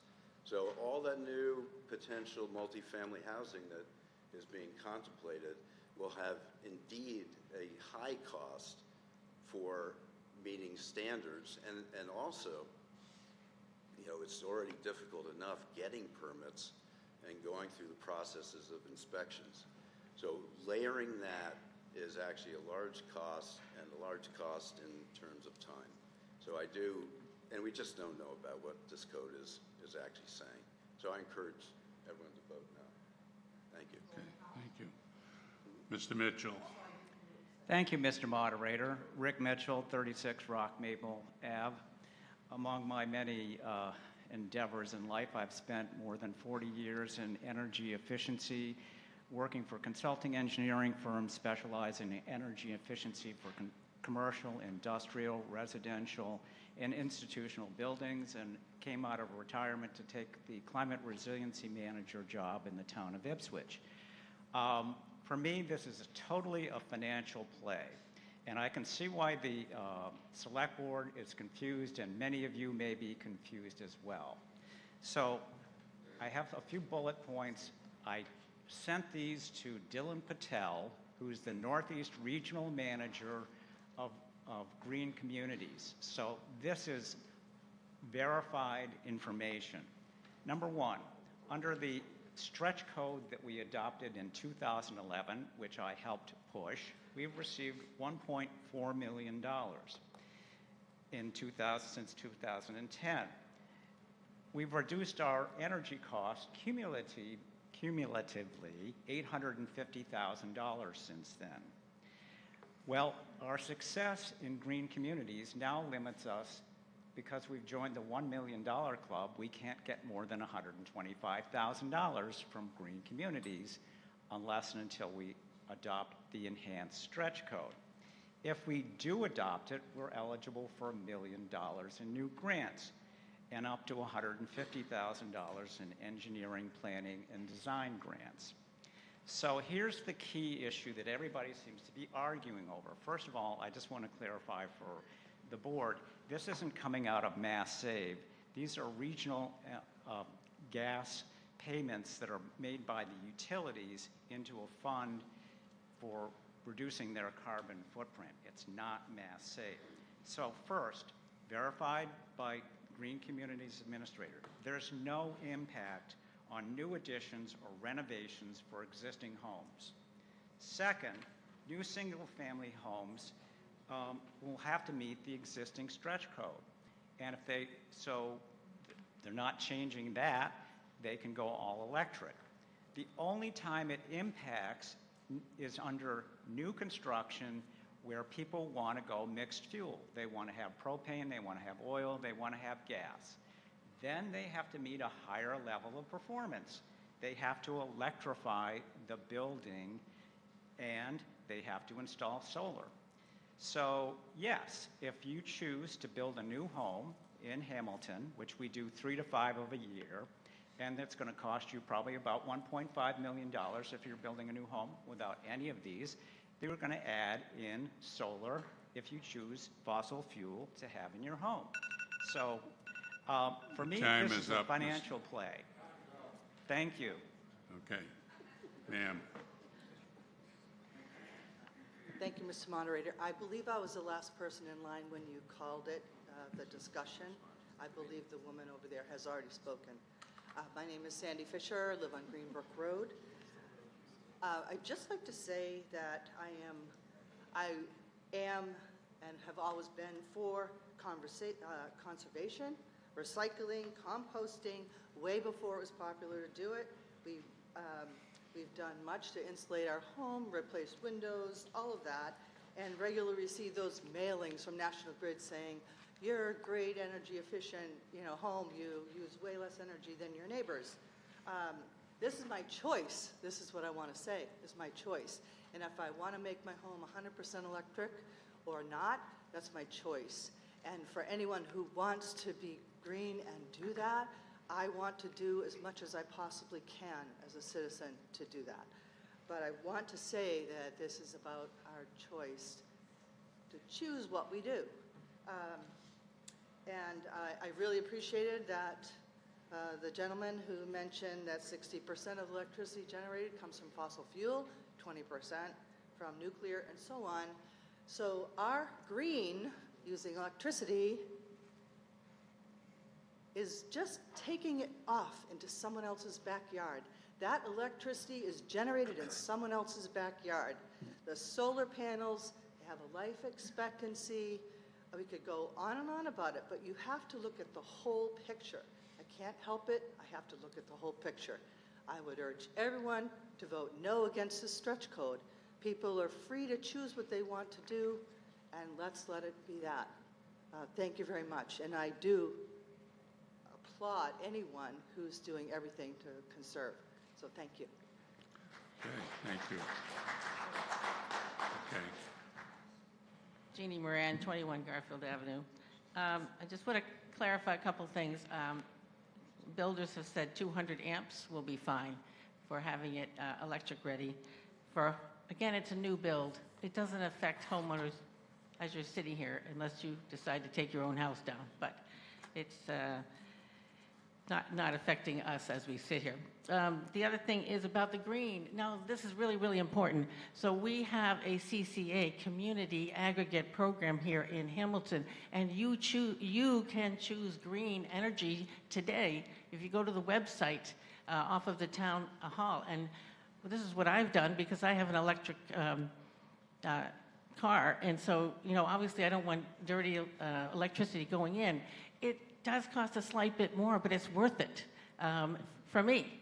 So please consider that. And also you can join a solar farm. So there is green electricity out there. So please think about that. I know it's not quite the four corners, but it does affect this.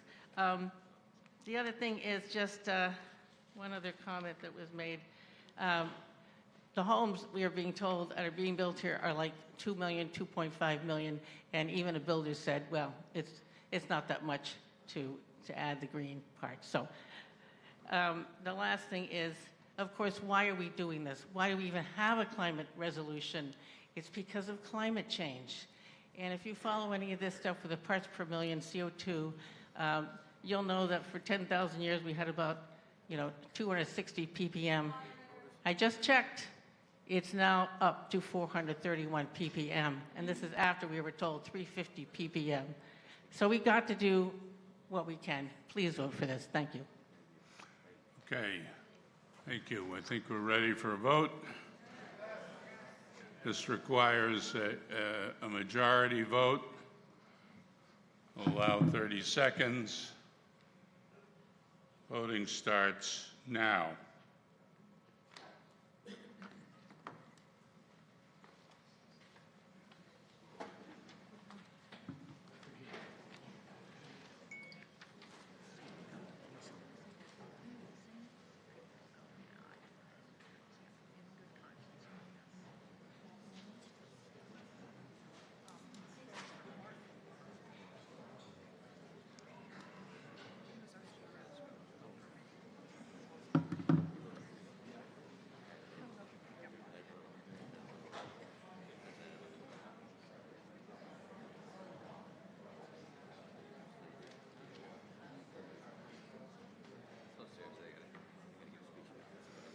Voting is now closed.